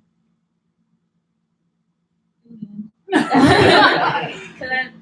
like you saying your story, it kind of reminds me of like my family because I recently came out to my mom, and for her it was kind of a process to accept the fact that she has a daughter who's bisexual, who's in a relationship with a woman right now, and I remember being raised in a way that, I couldn't be like tomboyish or whatever because I would be considered gay and that would make me gay. Oh my God. My grandmother, I love her to death, but oh my God, she was like super homophobic. Like she was the type of person, if a guy had long hair, he was a sissy. Like, so, I think about that and I'm like, I don't know. I hate the fact that within our community, especially our parents, like I know she kind of felt at first that she might have done something wrong for me to end up this way, and it kind of hurts to like know that my family, especially my mom's side of the family, because they're super religious, they're going to kind of see it as a mistake. Or in their eyes, it's a sin, basically. But I mean, we're working through it. I mean, she's cordial. But I was talking to my therapist about this, and he said, why you wouldn't be okay if your mom was like a supporter of Hitler. So why is it okay for your mom to be homophobic? And like that kind of like hit me like shit. Like I'm willing to put up with this shit because she's my mom, basically. I definitely understand that. And there was, I don't know, it came to a point where, you know, I had to do whatever I had to do to protect whatever mental health is left. You know, like, you know, I had to do what I had to do. And so, you know, whether that meant blocking people, you know, a lot of people use this idea of, oh, we're blood, so we're blood related, we're family. Right. That attack is not very effective. I ain't talking about brothers And right that's now. because at the end of the day, like you can have people care about you, but you came in this world By yourself. and you're gonna leave it the same way. By And yourself. so I don't know. There's certain things that they would never sacrifice, like by their parents or people who great community who raised you, that they would not sacrifice to be around you. Like even, or at least me, even things something as simple as something that I wear or how I walk. You know, you can't even stand that, but I had to stand almost 2 decades Right. of I don't know why they have a problem. not with having that. access to myself. Right. You know, and so if you can't handle something as simple as me standing in my truth, then I don't need you around. That's it. And but we also have to know that there are people who are not fortunate enough, not grown enough yet to do that. And so this is why I guess I'm so passionate about talking about it, because like I did not have as much. Like if I was a kid now, and there's a lot more resources than there were when I was younger. Yeah. So that's why I'm just like trying to make sure that there's more things available for people who are trapped. You know. But yeah, I really do. Yes, and shout out to you. I mean, how are you? And it's like for you to have like at 24, like come out and tell your parents like this, and to be here live talking about this, it's a lot. Like I want to congratulate you on your singing. Very like, great. good podcast. Listen, I mean, I came out like 3 times. That's how it be. That's how it be. Listen, I came out. Yes, I was. I'm not gonna lie, I was like 15 when I first came out, and I was like, okay, girl, this is just what tea is, because I was living 2 different lives. I was going to school, being like getting bullied in school now, but still living like my truth, and come back home, and I would listen, and then when my mother would come back to the school for anything, I would feel nervous, like. Oh my God! Like, yes. Like, we got a whole queen coming. So I was scared, and I wasn't scared for like, I was scared of how she was going to feel. Not that something bad was going to happen, but how people would look at her. I can understand that. And it wasn't even. That's not even important, honestly. It's not, and it sounds ruthless, but I had to disconnect myself from that. I'm like, look, I cried for 18 years about this. You can do your little crying and you'll come to whatever you need to do. Right. You can say all you want. You know, I had to go through what I had to go through for this. And if you don't have to take as much time as you need to process it, that's fine, but I cannot sink to that same level, that same depth of depression, right? Just because you are having a hard time coming to terms with who I am. Like, I already did my work. Absolutely. Right. And it made me think about, while we're talking, it made me think about Nipsey Hussle. Ooh, here you go. I ain't gonna go there too much. No, express yourself. No, But so- before you do, there was something that Absolutely, man. Question. Someone said something about religion, and I was going to say that I know Adrian talks about religion a lot, and because I have to check myself a little bit until it, like when something personally affects you. Because my best friend, her sister came out gay, and I noticed how the church now like looked at her differently, and and I know church plays a big role in Black culture, in Black households, especially my house. Every morning, thank God. If you go to sleep, thank God. But I noticed that when it comes to church, especially Black community, they shun people. You're talking about cancellation. And you know, you say practice what you preach, but you're not preaching and love one another when you sit and placing judgment on others. So when I say I had to check myself, someone said Kevin Hart. That Kanye special, I watched it. I was ignorant then because I laughed. But I remember Adrian was like, you, like y'all all hee hee ha ha, but now it's in the public life. Oh, give him a chance, this and that. But he's not owning his mistake. So I feel like, I know I'm really off topic, but when you talk about religion and people using that, I think we have to own up to it. Saying that we can't use a religion as a tool to like harm someone. Yes. When you say you need to love them. I agree. And I guess I'll mix those two together with Nipsey and also Kevin Hart. It is so interesting seeing the different reactions because us as a Black community collectively, as soon as we see somebody say something racist, we're like, okay, you're out of here, you're out of here. But if someone says something homophobic, some parts of the Black community are like, well, just give them a chance, give them a chance. They don't have that same energy for racists, but Black LGBT are expected to just deal with it and tolerate it, give him another chance, he's a part of us. But, so that's kind of, because you brought it up. So no, it just like you said, like the whole, even having a conversation, like I'm gonna go back with respect to the family thing. For me, I will counsel family. I have went months without talking to my mother. I was going through a very rough time, and she used that time to say that maybe because you are like living your life is the reason why you're going through what you're going through.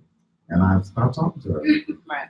So, no, what can you say something? No, like hearing all this stuff about, because I have a unique situation. So I was actually adopted into a white family.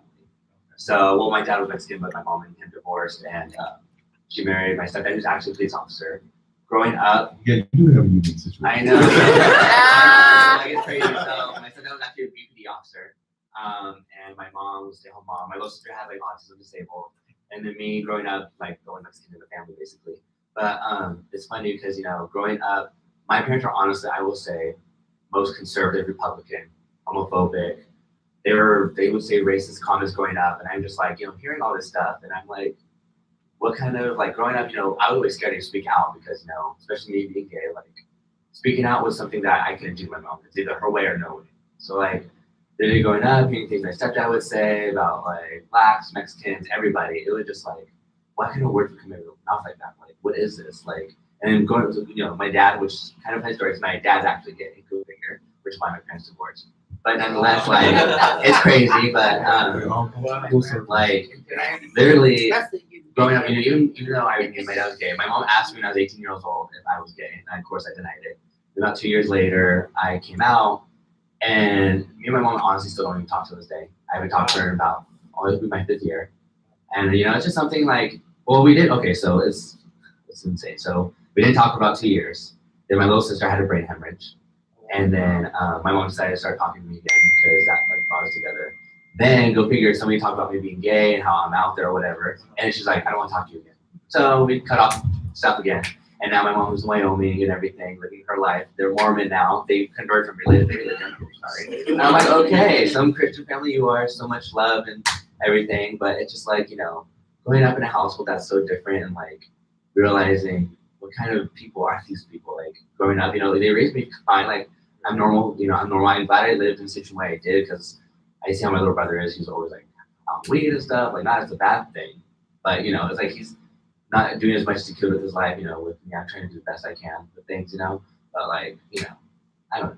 It's crazy because the hardest part about, like you said, like canceling family members is accepting that the love you thought was real or there, it never was there. And so you have to just accept it. And it sucks. It's so hurtful. That's not what we've been taught. You've been taught like you have a child, you have automatic unconditional love. But it's not true. Oh, I know. I buried mine not true. I buried mine not true coming up on 2 years. My mother passed away. I didn't even tell my mother I was gay. My granny did. I came out to my grandmother, church mother, love her, accepted me for who I am. She said, okay. She said, I do. She said, that's why I had you in heels as fast as I could, but you still walk like you plowing cotton. Yeah, Granny, smooth throwing shit. Smooth throwing shit. Yeah. It's just, that's just how we talk. And I was like, dang, Granny, really? And she was like, baby, I love you. But nevertheless, I go home 2 days later. I wasn't even home. I get a call from my mom. I'm out getting ready to go to the club. And, so you diving? Is that what you're doing? Is that how I raised you? Is that what you're out there doing? Oh, you think I wouldn't know? And why I got to hear it from somebody else before I could get a I was like, you know what? Let's end this right here because you didn't like me when you pushed me out. I'm just gonna keep it all the way real with you. And it was that honest. My mother's a Virgo and so am I. 14, I'm the first. So she was different pay periods. Right. I was just like them double digits, boy.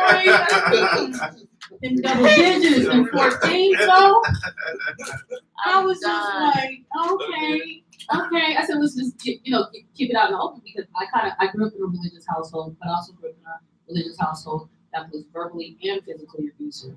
It's so interesting. Every time we have a conversation about this, it always circles back to religion. Because that's the foundation. That is so It is the foundation. That's the foundation. It is the foundation. Yes. That's your reason for if you're not living this lifestyle. The Bible says that one brother will be laying next to another, and one will be saved and one will be destroyed, and that's their foundation. You know, that sounds like colonization. It really do. And I'm like, but how can you say that when the very thing you pray to, the very belief you cling to says love. Out of all the greatest things, love. That's it. You can't do that. Yeah. That's what it says in the fine print. Yeah, but if you see anything opposite that, then they are lying to you. And that's why I used to tell them when I was 12, I said, man, y'all lying, man, because you cussing her out, man. And there's nothing Christian about that. Or Jesus wouldn't just snatch me out my bed and throw me up against the wall and tell me to get dressed. Do you think Jesus would do it like that? No. So I'm gonna run football. Not if he turned water into wine. I'm just saying though. So my parents were kind of upset with me because of the fact that I would just point it out. I remember one day during a Bible study, I asked at 13 years old, I said, man, who the fuck does God think he is? And I missed that. Yeah. Because at the end of the day, that shit don't make no sense, man. I don't know nothing about that. No, I'm just keeping it real. I think that don't trip. We got another bowl over there. Don't trip. Have that. So you want? Yeah. Like people who have been raised like that, people who have defined their whole existence on this religious, homophobic view of the world, they have never in their life had to challenge that. Right. And going outside of that is extremely uncomfortable. You get existential crisis. I know I did because I'm not religious at all. You can get existential crisis. Like, why am I here? If there ain't no God, it's just so no one has had to really challenge themselves to do that. And then when you have a queer kid, now you have to challenge yourself. Because I know my mom just now told me I don't believe it's a choice anymore. So she that is a big job. It is. But that's what I'm saying. Like people, they never had to unlock that part of their mind. And so when you ask questions like that, when you ask questions like that, but I wonder, they don't know how to deal with it. I wonder where they're dealing with something else, where they didn't want to unlock. They're dead. We can go into a whole conversation. Hold on, you hit that right on the head. Because I would say my mother has some questions, and I know my mother lost her sister to domestic violence. She became very, very close to the book. She was going to church more. And I remember when you said you and your mother got back close after your sister suffered that. What did you say? Brain hemorrhage. Yeah. So it's almost like, why would you use that to get close to someone? I'm so confused. I'm telling you that it has to be. Get close to something. Well, that's what it is. Fear. Yeah. It's the fear nobody will be there when you die. And then there's also that philosophical mindset that you must suffer to get close to heaven. Yeah. Devoid of live a life devoid of pleasure. Yeah, if you're having the good life, you're evil. If to most Christians, you can't be successful because they be like, oh, he's materialistic. But you know what I'm saying? So at the end of the day, it's all bad. But if you look at it the people who are very privileged, it doesn't make any sense because I don't see a lot of white people as very religious. They're not. I don't think they are. They buy in. Now some of the stuff they do, I know it's not right, and I know y'all not doing right. To get the money to build this country, what you did was not right. Yeah. So even while they built the country, they used Bible verses to be slaves or make it master. And if you don't understand that religion was used as a means to control behavior And populations. and populations. That's the only. I tell people all the time, your ancestors were not Christian. They were that was shoved upon them, and you don't know why you saying in the name of Jesus today.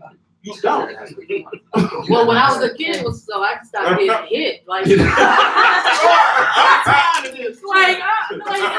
went to sleep at 6 a.m., woke up, be still in service, and it is 8:30. Sorry, I I'm like that. Though. You should be. I mean, 12 hours in the day. You're sorry. yes, I'm like, man. I'm sorry, we got a new. I'm just listening to her. I know you're gonna tell like a little story, but I just want to say really quick.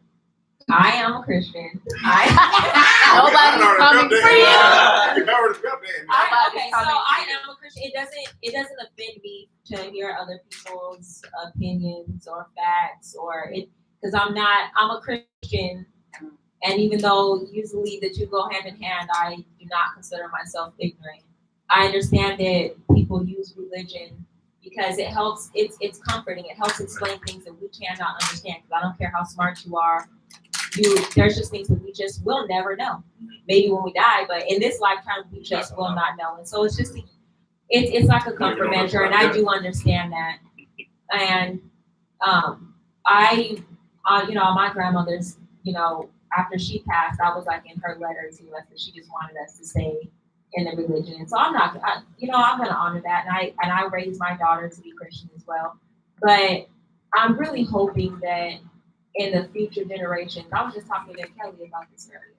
Remember, like I was saying that I'm really hoping that the future generations have it a little bit easier because I'm hoping that us right now, that we're wiser when we're raising our next generation because like I said, I'm Christian. I already, my friend has a son and it's the same age as my daughter and I'm already like, that's my son-in-law. Like I hope that y'all end up married, But at the same time, when my daughter comes to me and she says, but I understand how that can kind of brainwash you in a way.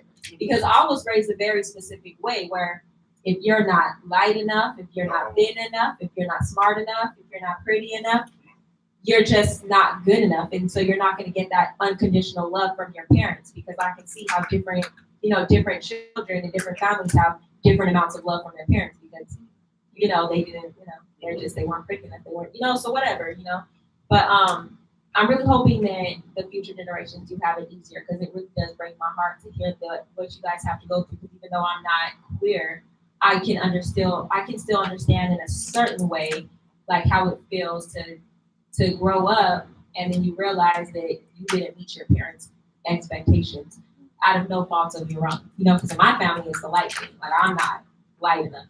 So there's that. And then I had a kid when I was 19. So there's that. I was like, whoa, I thought all you 3 strikes. There's all kind of things happening,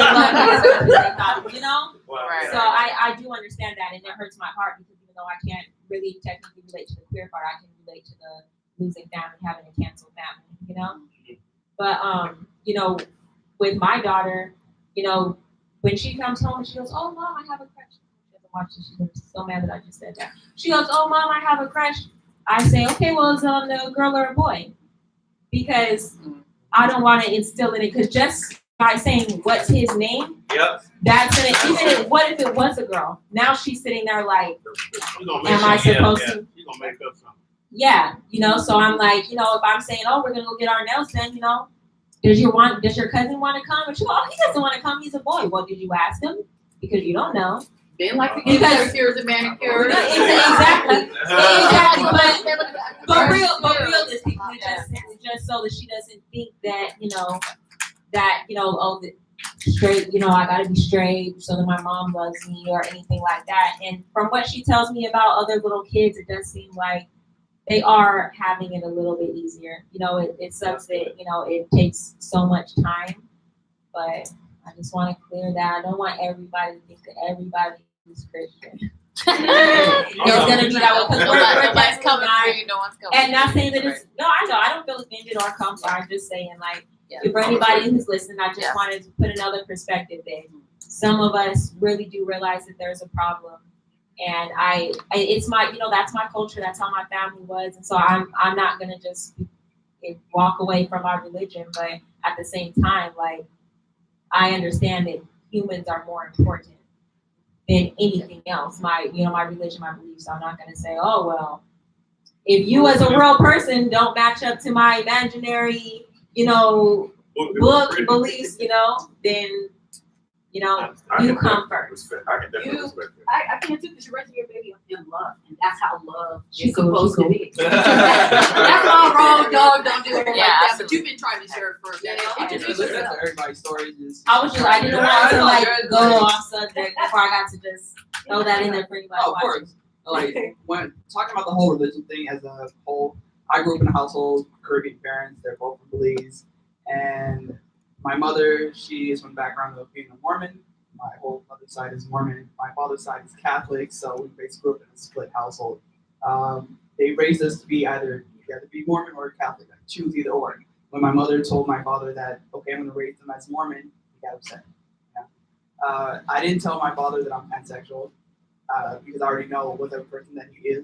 My sister's asexual, and the way that he talks about gay people or anybody in the LGBTQ community, he's very hateful. Like just the hate that he spews out of his mouth it disgusts me. Not to be rude or anything of the sort, but it disgusts me. But I'd like Express to yourself. Express yourself. I'd love to cancel my father, but like he's still living in the home with my mother and anything of the sort. But and he like especially dark skinned women, he bashes on dark skinned women so hard. It makes no sense because my brother's dark, my sister's dark, and I'm dark, and I'm just like, you're dark. So I don't understand as to how exactly you're bashing on dark-skinned individuals. Wow. When it's really Where's your your fault. father I'm not originally blaming. from? Belize. Okay. Yeah, both my parents are Okay. So is it like a lot of colorism issues? I would say so, yes. They usually favor people who are lighter skin, longer hair, things of sort of like this. White I supremacy feel like is that's a global. weird problem. Yeah, that's a global Colonization. Yeah, It's like not even here yet. It's like Yeah, Chinese it's and white global. people. It's global. Like China went out there trying to sell something. Yeah, Brazil, they have a whitening program. And that was their agenda from the beginning. And they used to laugh at the United States because they said, why are you treating your blacks that way? Let them intermingle and whiten your race. Yeah, Breathe them out. I'm sure. Sure. I'm going to quickly share a personal story, and I'm going to let another person come in because I actually got the real job. So I have to get back to my real job. But I love how you adjust that real job. But I've had experience in just being pansexual myself, and the visibility of not looking specifically like what people would say or classify as being part of the LGBTQ+ community. Constantly I'd be misidentified, and even when I say, no, I am a part of the community, no, you're not.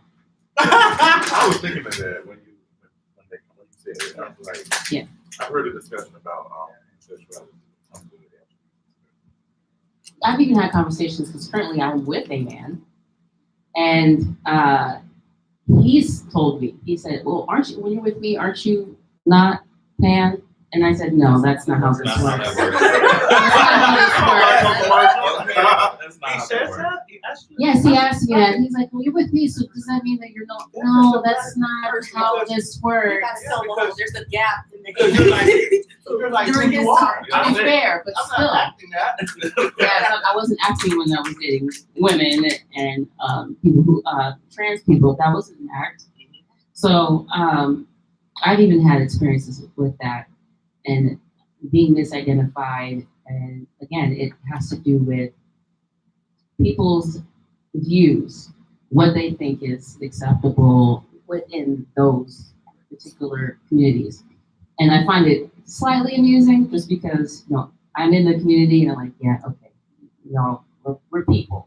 The same way that you have versatility in the, heterosexual community, we have versatility too. We are human beings. Right. We aren't some estranged species that just came here. So always been here. But I'm leaving. I'm letting everybody else speak. Yeah, all right. I just want to make one point about homosexuality and heterosexuality and constructive equality.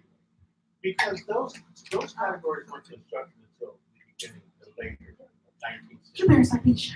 There was no such thing as heterosexuality. or homosexuality. And what really blows my mind about people who believe that they are heterosexual is that they would be blown away with a tremendous amount, millions of people that engage in homosexual activity or both activity. Politicians, all kinds of people, people in power, all of that.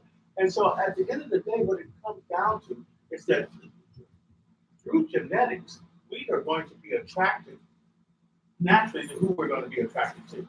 You know what I'm saying? I don't know why I have never been homophobic or anything else like that. I just think that I always thought that when I made friends with homosexuals, I found them to be truly genuine people, better friends than the homeboys. You know what I'm saying? And so at the end of the day, I found a lot of interesting people, creative people, mind-blowing stuff they do, you know, but it's like, can you picture yourself freely expressing yourself that way? You know, or have you been inhibited by your socialization? And I used to be asked that a lot. So as I get older, the narrative expands for me. And I think I become more and more liberal. You know what I'm saying? So I mean, my passion is women's rights and gay rights and all of that. Because I've learned that I didn't realize that they were abused as much as they were. Not only in family, I can be ostracized because I chose to be ostracized. I mean, okay, you're unhappy with me? Okay.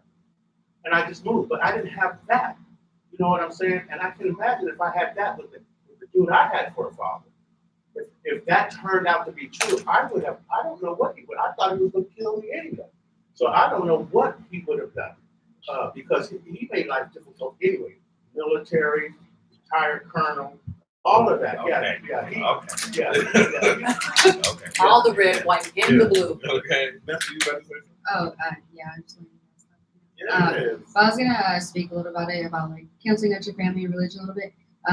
My mom was very accepting of me, because my aunt, she's half Mexican, half Jewish, and she came out in the 1970s in LA area.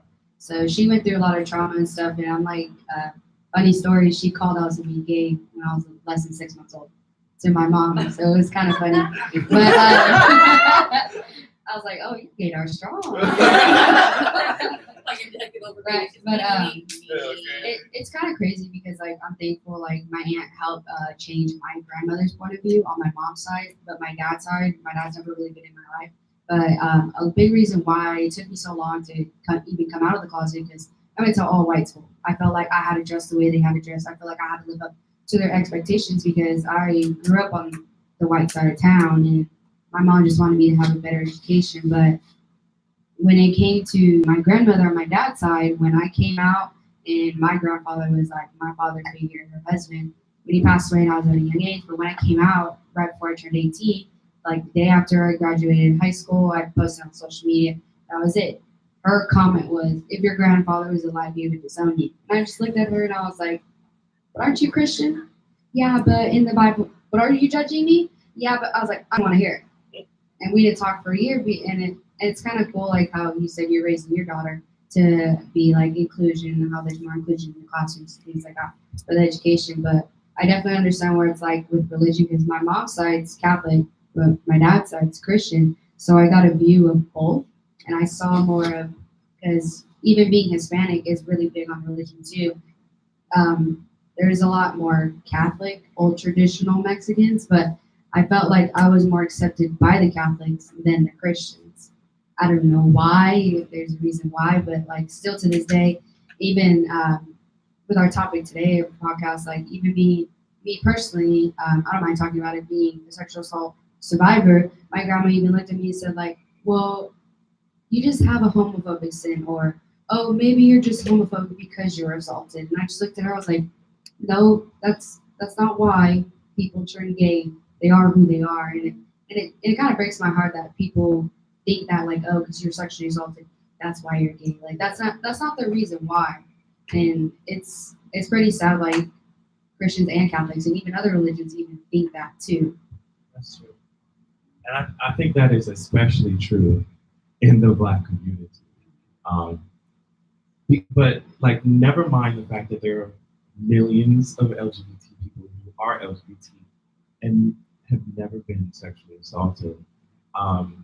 They automatically go, who touched you? It's just like, it's the strangest thing to me. And even if you did think someone was like sexually assaulting me or whatever, why is that your first? Well, something must have happened. Like, more concerned about like my homosexuality than my well-being. Or how you make them look. That is that's a real major thing. Or you walking out there and family name. Yeah, the family name. When you walk out there, you don't represent you. You represent the whole family. The whole family. I can walk outside looking busted, but and you can't, because you're gonna make me look bad. I'm like, that's why I wanted to change my name. And half the time, the whole thing is a facade. Anytime they step out the door, it's a facade. Yeah. Just have it together. It's just like, you weren't even being yourself. So what are you doing? Yeah, they fake you. They fake you. They are. That's an interesting topic you brought up, because I had this conversation with a friend yesterday, and she let me know that her cousin is wanting to transition, and she told me, like, I'm so indifferent to the whole transition now, and I had to like question her about it, because I'm like, what? Why are you indifferent towards it? Like, this came out of nowhere. There was no hints. And I'm like, you don't know her. At the end of the day, it's crazy that like homophobic people are so mad that you didn't tell them this. And she told me she thinks the main reason she wants to do this is because, or she wants her cousin to get therapy because she's been molested, and she thinks because she was molested, and I'm like, I just had to keep my mouth shut, because I was like, you know what, this is some foolishness. But it just goes to show you, like, and I try to like get her to realize, like, yo, you are being homophobic is what the problem is. Because you want to sit up here and say, oh, it's okay if she wants to be trans or whatever, it's not a big deal, but why are you upset? Why is it a big deal? Why do you think because she was molested that has something to do with it? That has nothing to do with it. Right. Because I'm like, I wasn't molested and I'm bi. I'm like, there's plenty of people who are trans who weren't molested. They're still trans. There's plenty of people who are transitioning that never even been touched or been around it or anything. And I think it's funny that you bring that up, because I've had a lot of conversations with friends who are heterosexual, straight as can be and stuff. And we talked about inclusion in the past in the classroom, and how misidentifying and how like people don't really realize like how much families there are that are two moms, two dads. And I talked in a few classes, for liberal studies classes, about like to people who are going to be teachers like me. I'm like, you should say to your parents, or you just don't say your mom and dad, because there's two moms, there's two dads. You shouldn't ever misidentify. And I think it takes time to get used to that vocabulary of identifying, like how Kelly said, like she would get misidentified for being pansexual. That breaks my heart, but it's like, it's also too, we have to educate the people in a way, not really like target them. So I like how you said, like, you're trying to educate and be like, well, you kind of be a little homophobic, but you're educating them at the same time, which I like. And a lot of people don't do that. They just think like, oh, you're attacking me. We're like, no, we're trying to educate you and tell you from our perspective as identify that, or just research and things like that. Yeah, because you don't want to be misidentified. It's like, I mean, if you're black, you don't want to be called a nigger. So at the end of the day, you want to be called what you are, so that you don't have these, what they call these default stereotypes. A person looks at you and identifies what they think they want you to be. So they need to know what they're talking about when they refer to you, because that's special. That puts you where you're supposed to be. And what you said is very true. I participated this year in transgender awareness month, and I'm not trans, but 2 weeks without a strong razor, and I got a goatee, no line, perfect lineup, and why? Thank you. Because in a perfect lineup, like, it's ridiculous. And then my name is Alexandria. So then when people are asking me what my name is, it's Alexandria. No, what do you really want to be called? And I said, Alexandria. No, what do you really want? I said, do you have a problem with your mother naming? Oh, she's gonna come out. Wait. Yes, I understand. I have tits and a goatee. Yes, I know. It happens. It happens. I said that's why you showing out that extra money for your wives and stuff to go to the beauty shop and get all that done. But you have to be able to ask somebody and allow yourself to be asked, what is it that you prefer to be identified? Those conversations have to be happening. And when somebody tells you, believe them. Don't keep badgering them. Don't keep harassing them. I think a good thing to do is like when you introduce yourself, hi Vanessa, my pronouns are she, her, or like when people say like, hi, I'm so and so, my pronouns are they, them. It kind of gets a little tricky at times and you slip, but even if you correct it, that means so much to them. Yeah. It really like says like, oh wow, like They're trying. yeah. They're Yeah. trying. Yeah, because You're willing to adapt. yeah. Yes. That's our president in the back, one of our co-presidents. She always creeping. She everywhere and nowhere. But at the same time, I do. And if you have a hard trouble, for all y'all out there listening, if you have a hard trouble with those, he, hers, those different pronouns, start by asking them what their name is. They're human beings. They're not others. They're not that. They're human beings. So yeah, let's keep this conversation rolling. Anybody else? Is a free seat up front, or is He's going. oh, come on. No, I'm going to talk about toxic masculinity, gay culture, Okay. and how Is your mic on? people define what a man is by this toxic. Yeah, you know what I'm don't saying. lean forward or scoot forward because can't nobody see you like a voice to win. I have my retainers on, sorry. No, you can't see. There you go. Yeah, there you go. I think So you want to sit right here while you talk? That way. No, fine. I just want, I brought We don't like to leave no chair empty. I think I brought that up because I feel like when people define what a man is, because recently I think it was a trans woman was attacked by a man. They say I give $200 to attack this person. I said, is this because the definition of what a man is that all of a sudden you see more crime, or just because it's just getting out?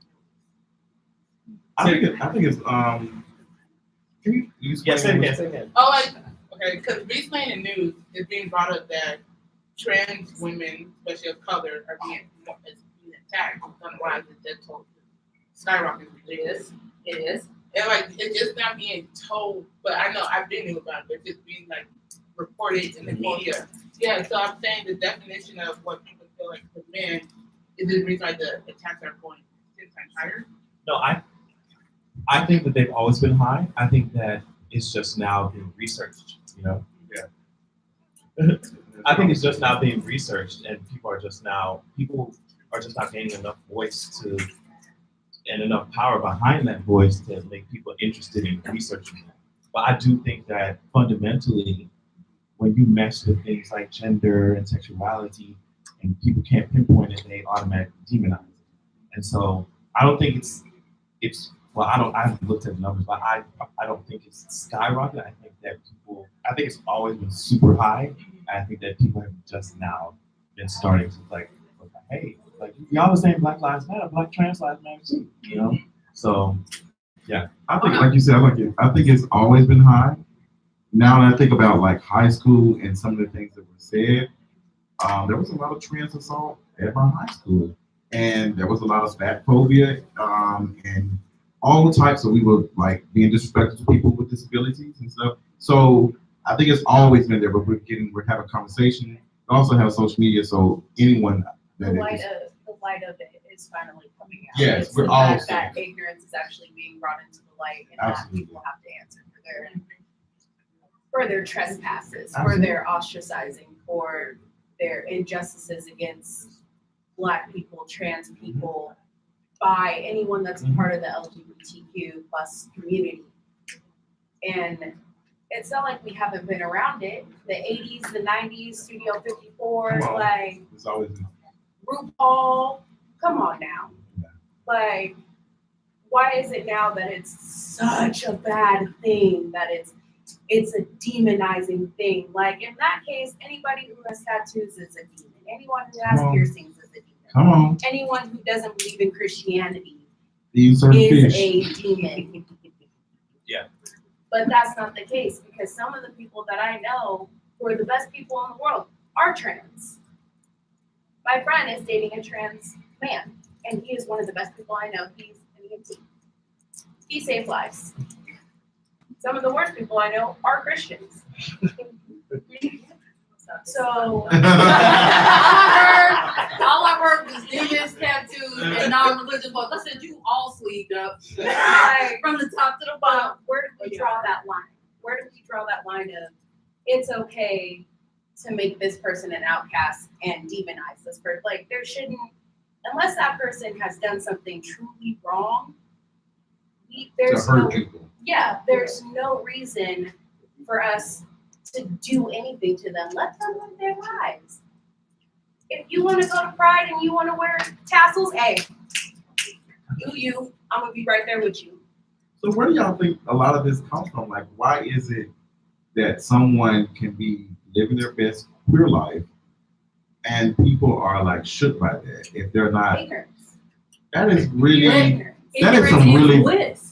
It is bliss. You learn it. You don't have to challenge yourself. You don't have to challenge yourself. It's so much simpler to conform. It's so much simpler to I think conform. that's the issue. I think that's because like, oh girl, you're not gonna follow line? How many, Like, what's going on? how many downloads we know? Not just in the church, because they know that it's safer, it's better, it's more approvable to put on that front. And they go home or they elsewhere raising all the hell and it's miserable. This is why a lot of suicide rates is high within the Black and brown community. Because people, that pressure, you have religious pressure, you got your family pressure, and then you have this perspective that everybody is going to view you how your family or how your belief views you. They ain't even worried about you. and that's just real. They're worried about what you go out there and represent, the name that in you, that's been beat into you. That's what you've known day in and day out. That's what you know. That's what you think. That's how you feel that the world is your perspective. It starts at home. It starts with your parents. That's that foundation. You're so right. And like when you are openly, visibly clear, that you're gonna make me look bad doesn't even compute. At least for me, it doesn't even compute with me because I'm like, I know I look crazy to a lot of people. I don't know you look good when we haven't picked you up. I was like, but you know what I mean. Like I can be pretty feminine, you know, and I know that I don't mesh with quote unquote greater society or whatever. So that whole concept of like, oh, we're gonna look so weird or bad, or it's just like, yeah, I'm used to it. There's nothing wrong with being feminine or masculine. Like if you can pull off both shit, you can pull off both. There's nothing wrong with it. It's like my A-line. It bothers me that society, especially Black society, that we can't support the way we should. It's like we may not understand it, but we don't take the time to understand it. We'd rather just deem it as, ooh, child, no. Yeah. When it should just be like, hey, I may not understand you and I may not like it, but you know what?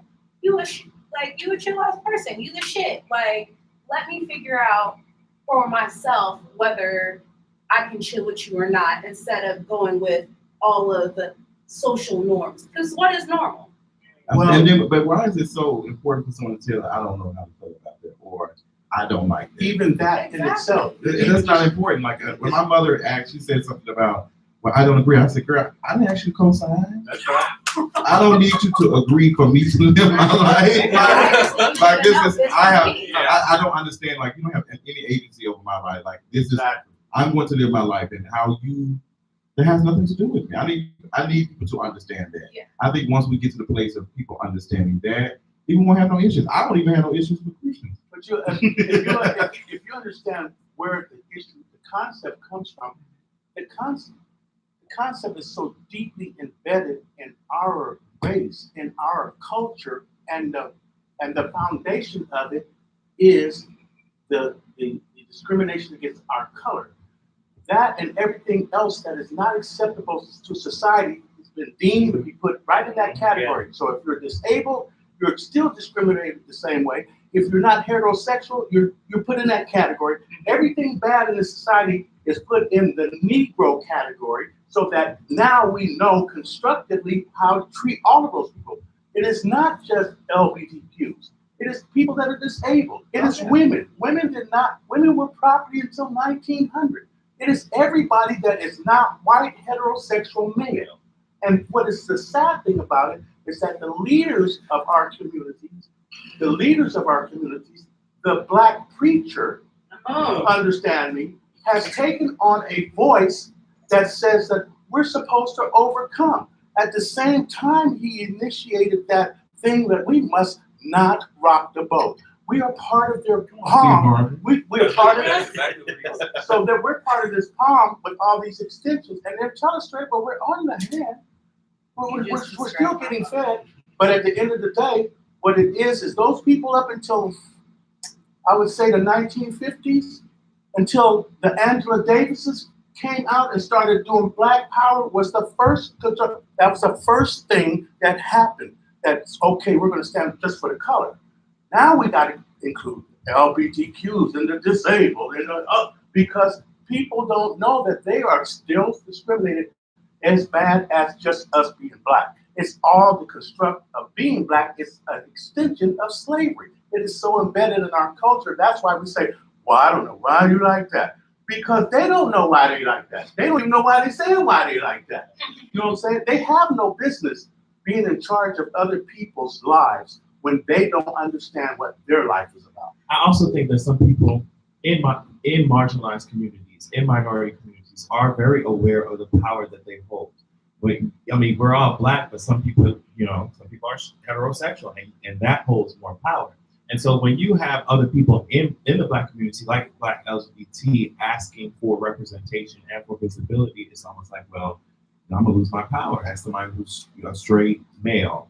Why? Like, no, I need to exercise that. It's like, what do they say? People who are used to domination, when equality comes up, it feels like you're losing. Yeah. So the concept of equality feels different depending on where you are on the totem pole. So I feel like that's why people are so focused on preserving whatever full power that you have. Because honestly, you black, just like the rest of us. Just recently, the college just had, they just gave a tour to students not students, but teenagers that are in juvenile incarceration system, and just showing them these are the students, these are the young people, the young males that they have that have said like, okay, this is what we got to do to get our stuff together, and for this, that, and the other. And amongst those, I saw black kids, brown kids, and white kids. I say this to say this: congratulations, you are now all officially, because of your background, now a minority. Welcome to the club. And this is how I started out my speech. You are no more better than this person, no more better than this person, no more better than this person, no more better than this person. And the reason why I said that is because the minute that you understand that you are all now in the same boat, you're going to stop trying to tear it up, because you're going to sink. You either going to jump out and swim and hope you're a good swimmer, or can float. You got nets, life savers. You better do something. I mean, I don't know what to do. Throw a Twinkie in there and hope that it absorbs some of that water so you can go and get on kicking.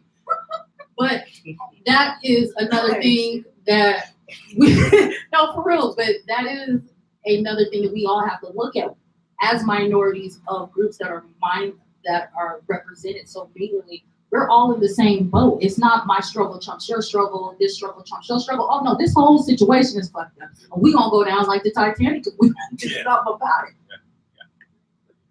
Yeah, because I recently this year joined another club on campus, which y'all probably know if you and I are. So they fight for immigrant rights.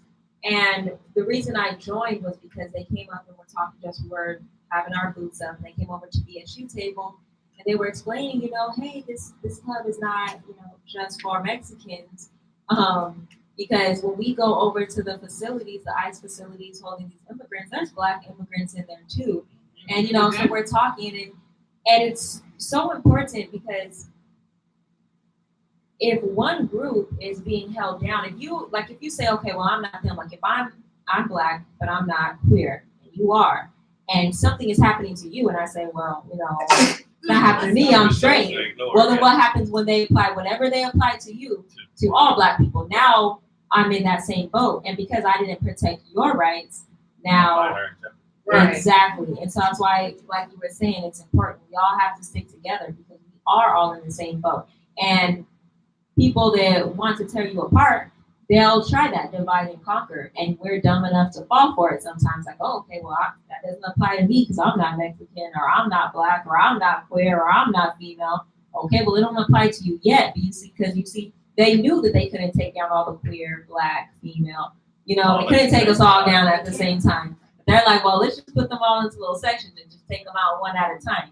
And it works. We just fall for it every time. It brings back to that rule though, me and my four and no more. Me, my four, and no more. They look for people that are like that within a group. Oh, I'm just trying to give for me and mine and no more, not realizing that if one marginalized group loses their rights, we all have lost rights. Because that word immigrant, it stretches across the board. Yeah. There are Black immigrants, there are Latin immigrants, there are African immigrants, there's immigrants everywhere. There are Asian immigrants, German immigrants, Irish immigrants. I mean, you can't just, what it is that people are able to get by on certain colors. So they're not looking at the Irish, they're not looking at the Germans, they're not looking at the Ukrainians. They're not looking at none of the people in the sex. Come on now, the sex work, the sex slave, they're not looking at none of those. They're not looking at none of those. Why is that? Because sex sells. Because that's the industry. That is the industry. And this country has made its money on sex and slaves. I mean, that was the whole construct of heterosexuality in the first place, to sell sex. Before that, remember when women were chaste? Remember when the Southern Belle didn't do this and do that? There was a methodic movement in this country to sell sex in the beginning of the night. Everything else was behind closed doors, in the closet. Everything was, but It's always been about sex. I got you. But that's when it became public. Remember, there were parlors that were being built, not speakeasies were being built. That's in the 1920s and stuff like that. That led to because it had already existed in England. They had that place over there called Cunt Court. It's a real street called Cunt Court. That's where King George had his whorehouses, and he set that community up for them to actually do their business there. He knew that they were going to do it, so he gave them a little community. That's where the word fuck came from, England. That's where after King Ferdinand, that's where all that shit came from. So a lot of people have to understand that these things in our society that we see are methodically constructed and institutionalized. And the reason why the voice has to change institutions. Because as long as the institutions stay established, you are going to stay oppressed if you're in any of those oppressed categories. It's not just about the Black, it's about the human being and the human rights. All rights for everybody, equality, like he says. If a guy has all this power and then he has to equal it out, he's gonna feel like I'm losing something. It don't feel right. You see what I'm saying? But I think if we take care of the person, the people at the lowest society's totem pole, like everybody else will be okay. That's where it has to start. Really be serious. Yeah, we really have to be serious about that. Yeah.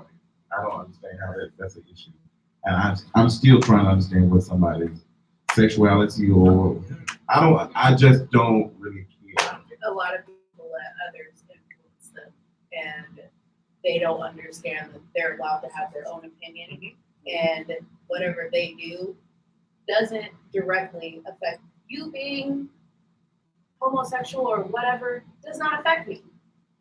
You want to go shopping? Let's go shopping. Yeah. You want to scam on boys? Let's go scam on boys. I ain't tripping. The interest rate thing is it's 2019. Really? But we're still sitting here trying to figure out why certain people are treated bad. Like it really doesn't make any sense. We're supposed to be so smart, smartest of all the other little creatures on this earth. That's what we think. We can't figure out. But we can't figure out. I mean, look how long it took us just to realize that people can be different colored and go to the same school or enter into the same door. Now we're sitting here talking about like you get into it. Yeah. I'm like, we are really not that smart. We really are. We really are. It's really crazy because I'm like, we have a whole I'm just trying to think about out here that we can't even I see you all have like solar panels outside. But y'all, I don't see a lot of that in Atlanta.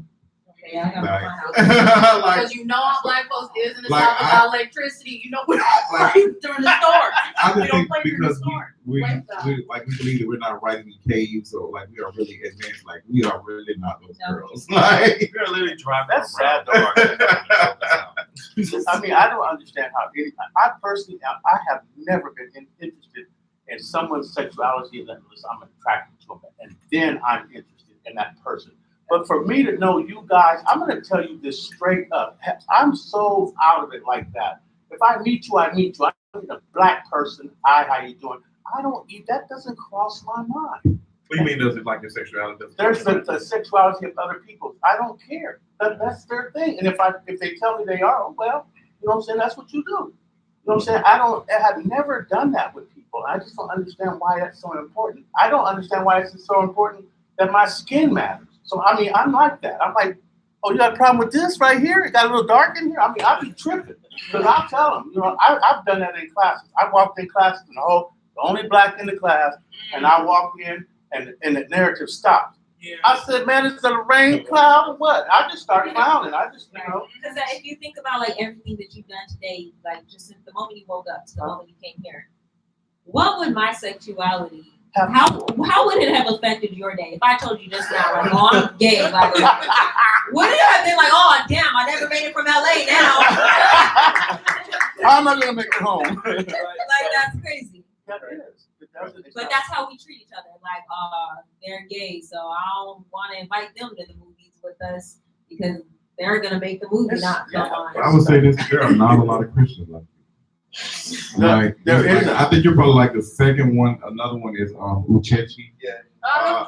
Very nice. Like we had a conversation about religion, and she said the same thing that you said. Like she relies on her faith to like give her some stability and stuff. Like I can definitely understand that. Like she has some questions. She's just like, girl, this is what I'm believing in, and it helps me meditate. All of that I can definitely. But when you're using that to like oppress people, that's when I have the issue. Like I'm going to call you out. Listen, and I need people to understand. Like I just don't really care, and I find myself. I think it's important to also protect your mental space, but we need to start like calling out people who are doing things. Like I had to quote unquote counsel a friend because she kept referring to a trans woman as something else. She kept misgendering her, and I was like. I was like trying to like not come off combative because sometimes often when doing this work, folks think that it's like we just doing it just because we want to shake things up. I do enjoy shaking shit up, but I also like educating people, and I kept like trying to explain to her why that was wrong. And I asked her, I said, why is it such an issue that this person is calling themselves a woman? Like, how does that take away from your womanhood? Like, what's the issue? So once I started asking myself that, asking her this. I was like, oh, she just wants to keep her boot on someone else's hand. Exactly. And that's it. You have power. You feel like you have power. You don't want anybody else to take it. And that's when I had to let this go. Like I just said, I can't do this anymore. I'm providing you resources and stuff for you to read and to understand like gender equality and all that. Like they just don't care. Some people thrive on being hateful or keeping someone else down in order for themselves to feel good. Yeah. And it's sad when it goes to that point because it's like, you really have nothing better to do with your life? Like, Hell no. You really have nothing. Like there's nothing you could be doing. But you could be scuba diving, you could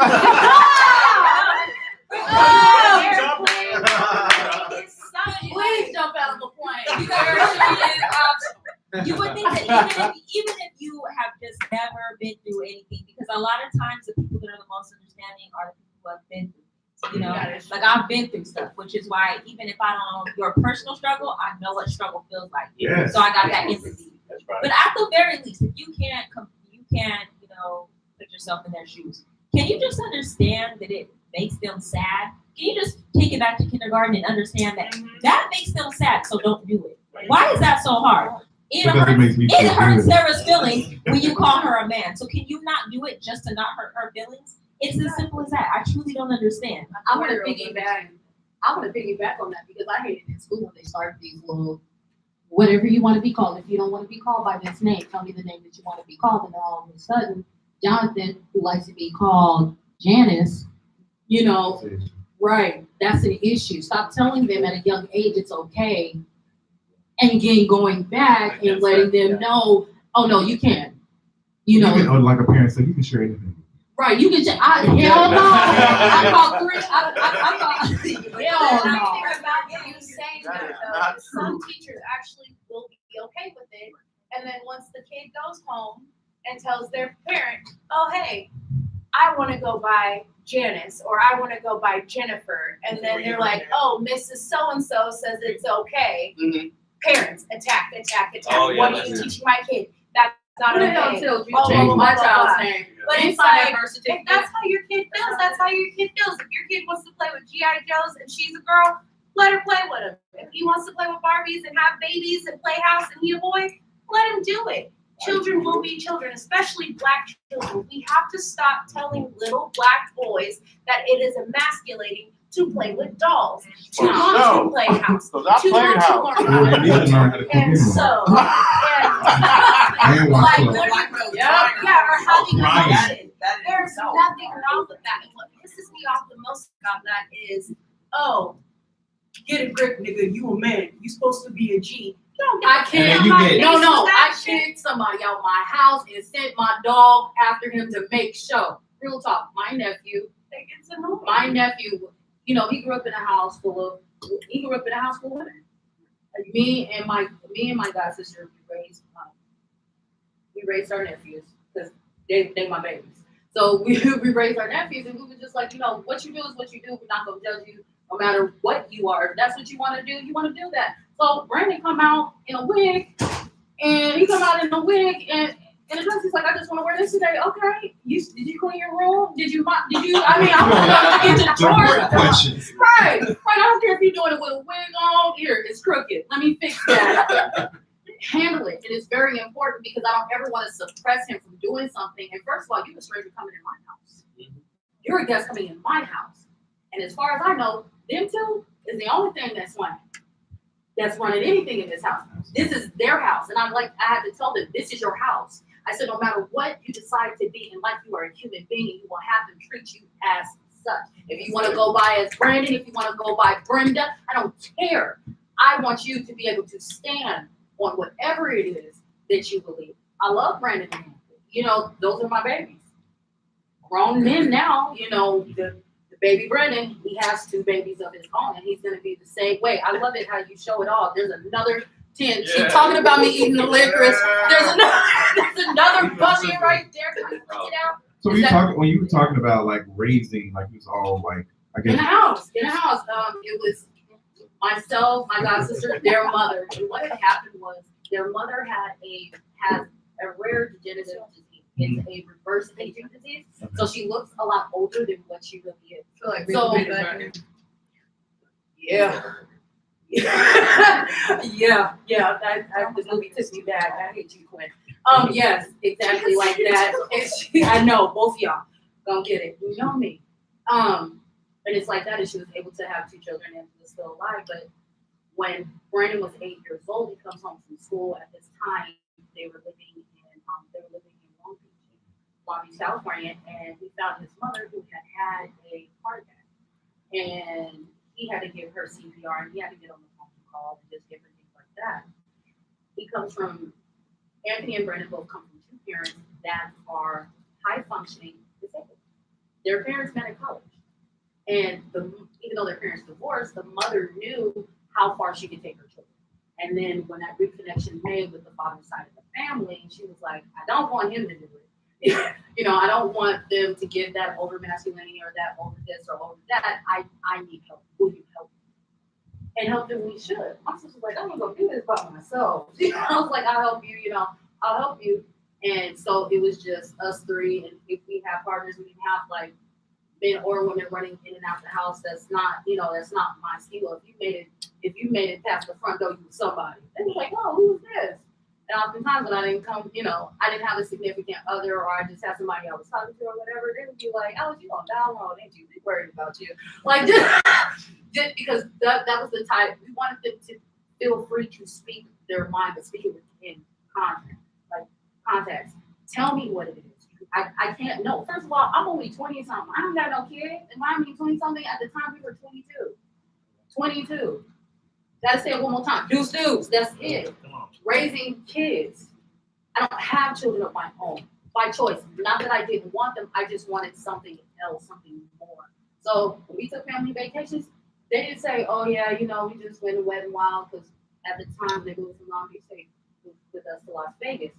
Nah, they're going to Mexico. We celebrated 4th of July in Ensenada while you're up, then came back because I love 4th of July. But, you know, in 80s and 16s and had too many coconut drinks and dropping them in there, buried them in his hand, and, you know, set them off. Boom, boom, boom, boom, boom. Like stuff like that. We going camping. We doing things like that.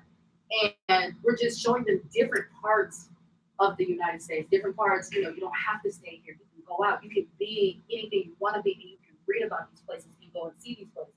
The oldest boy, Anthony, ended up going in the Navy. Got a call from him and said, hey, I said, oh, you're going to stay. You're going to give them that 4 years, get out, collect that check, and go collect that check, that job experience, and benefits, and learn about your business. But what can you say that you have saw in this world before you reached the age of 21, 22? What did you learn? He said, we're everywhere. He said, life is so beautiful. He said, everywhere. He said, we everywhere. But yeah, I mean, I think that's So did you? Black Americans fail to realize that we don't have to stay here. And when we travel, there's a multitude of us. Man. Different cultures, different religions, different shades, all different types of experiences. And yet, half of the time, we're so caught up in our own fucked up shit, we don't care to think about what we could be experiencing, we could be learning from our fellow Black brothers and sisters, regardless of the fact that they're not here. Exactly. What we saying is, get out. So, Get out and experience. did you ever have any like times where people would think like, since there's so many like women in the household? Yes. So it makes me think about like people say, well, this woman raising, that's why it's sensitive, and like that's why he. I hate that, and I'm gonna tell you what it is. I think that like he's learning what women go through, and these women are probably telling him, and making him, if it's a guy, like a better person. Like if a woman is, a better human. Period. Like there is. If I like, there's not that much toxic masculinity in that household for it to be like disrespect towards like a specific gender. It is, and what we always wanted them to know is that this one, I don't need to clean you. You don't. That's not your responsibility. Don't get me wrong, yes, responsibility. I know you're going to feel this and Neptune, and it's something that is ingrained in men to be a protector. I want to protect you. I worry for you. Why do you worry for me? What is it that you're worrying about? Tell me what it is that you're worried about. I'm listening. When he tells me that, I say, okay, I can see that. I don't want to disvalue. When you say that disrespect, men, I think the male species learns disrespect from the male. Because I can never, ever just. Oh, yeah. I never remember my mother just out and out. I saw her defending herself. He would bring out and then she would have, you must think I'm a damn fool thing. But this guy I learned disrespect from him. I learned that. Men have an issue with like single mothers and stuff raising child. Yeah. Like their power structure doesn't exist in that. Like It doesn't because the role of that mother, especially the Black mother, is unchallenging. It is a line that is drawn. The minute you step over that line, you have nothing else coming. This is my job. This is what I'm doing. Like when their father came back in their life, he was like, this don't concern you. The mother and my sister's like, oh no, this does concern her because she's doing your job. Like when they played sports, it was a thing. Go ahead and play a sport.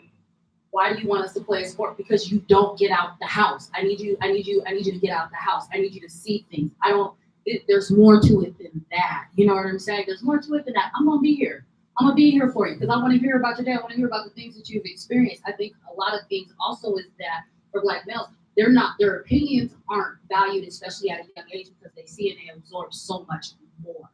The way men and women listen in general is different. Women listen to sympathize and empathize. Oftentimes men listen to fix things, and with that, they just want the meat the meat and the bread. They don't want none of the lettuce, none of the tomato, none of the man. It's just like this. How can I do this to make this stop? Or how can I fix this? How can I correct this? And oftentimes we're dealing with homosexuality, feminine behavior. They're thinking that it's something that needs to be correct. It's correct or fixed. Or why is he walking like that? Maybe because it's comfortable for him. Like the only issue I have with one of my nephews walking is because of how he walked. It's like it was shaping his back almost like a question mark. Like real talk. No, but I think that also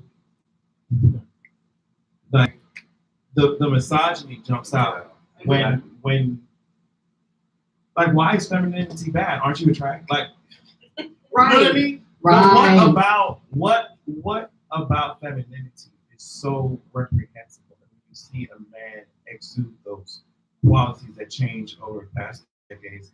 What about it is so? And I think that is like the domination that men have had over women. Historically, it's just like it's femphobia. I would say this: the carrying on the family name, the carrying on the lineage. It is not. It is a hatred. It's understand that misogyny is a hatred of women. They're not going to tell you, but when you sit down and you listen to a lot of the rap songs, you listen to a lot of the narrative of rap songs as they describe the black female, and that's who he's talking about because he ain't been laying up with white women. And so at the end of the day, when you listen to that narrative, you ask them, what is it about the mother of your offspring that you hate that bad that you display her to the world with that narrative? No other race does that but the African American male. I would disagree with Thomas that. Jefferson did it. I would disagree with that. Thomas Jefferson I did think it. that a lot of I'm talking about my culture. He's going to do that. He didn't give a damn about African American women anyway. They were playboys to him. He made babies with them, and he still hit them. I think that a lot of the phobias and a lot of the destructive trends that black people have internalized. It comes from a lot of white supremacist, misogynist narrative. And so you internalize, as someone who's been oppressed, you internalize what you think is going to get you at quote unquote higher levels of society. So if being homophobic will do that, then I'm going to do it. Right. Yeah, if being colorist will do that, I'm going to do it. He's absolutely right. You know, because that's where the African American male learns to fit in. Right. He takes that, okay, how can I be successful? Because his goal is to be like him. His goal is to have power and money like the white man. So he needs to fit in there, suppress something of his own, because he's suppressed, and he suppresses in return to have power. Yeah. Exactly. I think that's the scary thing, is that most of us know where the root of it is, and when we try to explain it or bust it wide open, we get ostracized for it. Yeah, absolutely. It gets turned on us, like, oh, well, why'd you have to bring that up? That was blah, blah, blah, blah, blah. Like, no, it needs to be aware. We need to be aware of these things. Yeah. And it's like, femininity is not something to be afraid of. And femininity has changed. Yes, so much. It has transcended. And it bugs me because in the 90s when metrosexuality really came out, like, you know, as a forefront, and it was okay for guys to get their brows done and, you know, get manicures and, you know, thank you, wash the ass. But it was, you know, everyone still thinks like, oh, you get pedicures, you get manicures. Yes, his feet is funky, his nails is jacked up, he needs to do something. Just because he a roughneck don't mean he gotta look like No, one. don't mean you gotta keep giving me athlete's foot. Like, exactly. It's like there's nothing wrong with self-grooming. There's nothing wrong with loving to keep yourself up. Like, you want to sit there and be like, oh, well, I want a woman who does this. I want a woman who does that. Or, like, she needs to look like this or she needs to look like that. Yeah. But what do you do? You mean to tell me that with your 80-year-old draws and your busted ass white tee, you expect me to do all this, but I can't ask you to get manicures? Yeah. Negative Right, one. because it's too female-y, it's too feminine-y. What? But you're right. Like the hatred of women that's the only thing that would really inspire so much hatred of femininity, no matter where it Exactly. comes up. That's all. And I think a lot of my own upbringing, because it didn't make sense to me at all. I used to sit there and watch I have 3 sisters. I love the women in my family. And I used to watch them take a bath, put on lotion, do the Noxzema, the Neutrogena, all this stuff. I said, man, how come we don't do that? My mom said, did nobody tell you that you do? I said, wait, but Daddy said, that's for girls. She said, child, what say for girls on it? She said, if you want to do your skin, you want to have a little thing on there like your sister do. I was running around there with Noxzema on my face. My dad thought that was the most disgusting. Hey, man, this is supposed to soften my face, man. My mom said that. And so this Negro was off the chain. No, he went. I'm serious. Look, when we were wearing afros back in the day, he would not let my sister braid my hair because he told me that was feminine. I said, man, it is nothing feminine about What this. do they say? Feminine to cut the child hair off? Yeah, so I just and he really had a fit when I was sitting in there braiding it myself. I was like, damn, how you do this? So I just started doing it. So I would sit in front of the TV, party. He said, oh, that's just disgusting. I'm done. And he honestly used to, because I spent more time with the women in my family. I spent no time with him. He was volatile. so be around that dude. Do you have a relationship with your father? I have none. I've not talked to my dad in 30 years, and he's still alive. I'm serious. Like when I got behind that when you said there's no more opportunity for the narrative. I backed my car up in the driveway, and I didn't tell nobody. I was living in Las Vegas. Put all that stuff in the back of that Malibu. Got the apartment, and they said, "Where you going?" I said, "I got my own bed. I'll see y'all later." And I never went back. I would say it is kind of difficult, like to counsel family members when you are still living. Yeah. That's one of the things that like I have to remember that. I was on my dad's insurance for a minute. Look. That's so real. I'm to my car insurance. Yeah. Girl, and I said, girl, she go like, in order for me to get him together even more, I'm gonna have to let me $100 extra go. Yeah. And I understood that like it gave me so much like power to be able to say, well, girl, I don't have to come home because I didn't go home for Thanksgiving or Christmas. After like the situation with the homophobia jumped out because me and my mother did a podcast together, and we had a conversation about like somebody sent an email just asking my mother, does she think that homosexuality is natural or something? Like that was the question. She said, I don't think it's a choice. So I was like, but she said she don't think she doesn't think she don't think people are born gay basically. Mm-hmm. Okay. So I was just like, I looked at her, I was like, girl, really? And we recorded live, and I'm just like going at her. And when people listen to the episode, they was like, damn, I said, and it was on Mother's Day. Happy Mother's Day to you. It was supposed to be a Mother's Day like special podcast, and I didn't mind doing it, but it was just the same way I hold somebody that I don't know accountable. It's the same way I hold my family. I know often when we talk about people like Nipsey Hussle and people saying, well, this man is dead. We can't be talking about what he did, what he said, blah, blah, blah. I don't care. I don't like. I think that it's almost like a religious thing where we need to leave the dead alone, like all their sins and stuff. I'm not Jesus. I'm not forgiving you for any of that. And girl, I don't know if you did it for real. Like we don't even understand that, so that's a whole other conversation. Can I ask what was said? Because you mentioned that earlier, but you never went into it. That's because we jumped to something. Yeah. Oh, like what my mother said? No. So there was a post Nipsey had did, and he was doing something for the Black community, and then he said, "Look at all these folks. Like you don't have no homosexuals and something." What was it? He grouped it up with like basically with the sexual assault, like no violence. He put us all in the same. Put us all there, and so it was very disheartening. But it's just not weird, but it's just because Nipsey stole the headline. Obviously, that's why we're talking about it specifically. But there's so many other members of the Black community who are leaders, and they leave the LGBT community out of it. And so, just like how, like I said before, how we view racist people. Just this person, y'all talk about John McCain.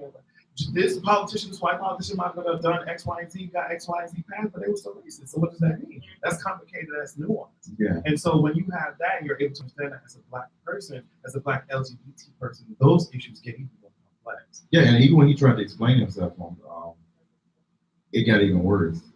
It got worse. Yeah, and this is the same Breakfast Club that was having fun taunting a trans woman in front of a transphobe. Like, so it's just like, whoa. Like, so, like you said, he was the headline. We talked about how people were mad, like, a little irritated. I didn't personally care because you need to be for all of my people. And like, when we got deeper into the conversation, and they said, I watched a little bit of the funeral or whatever, the session that they had going on.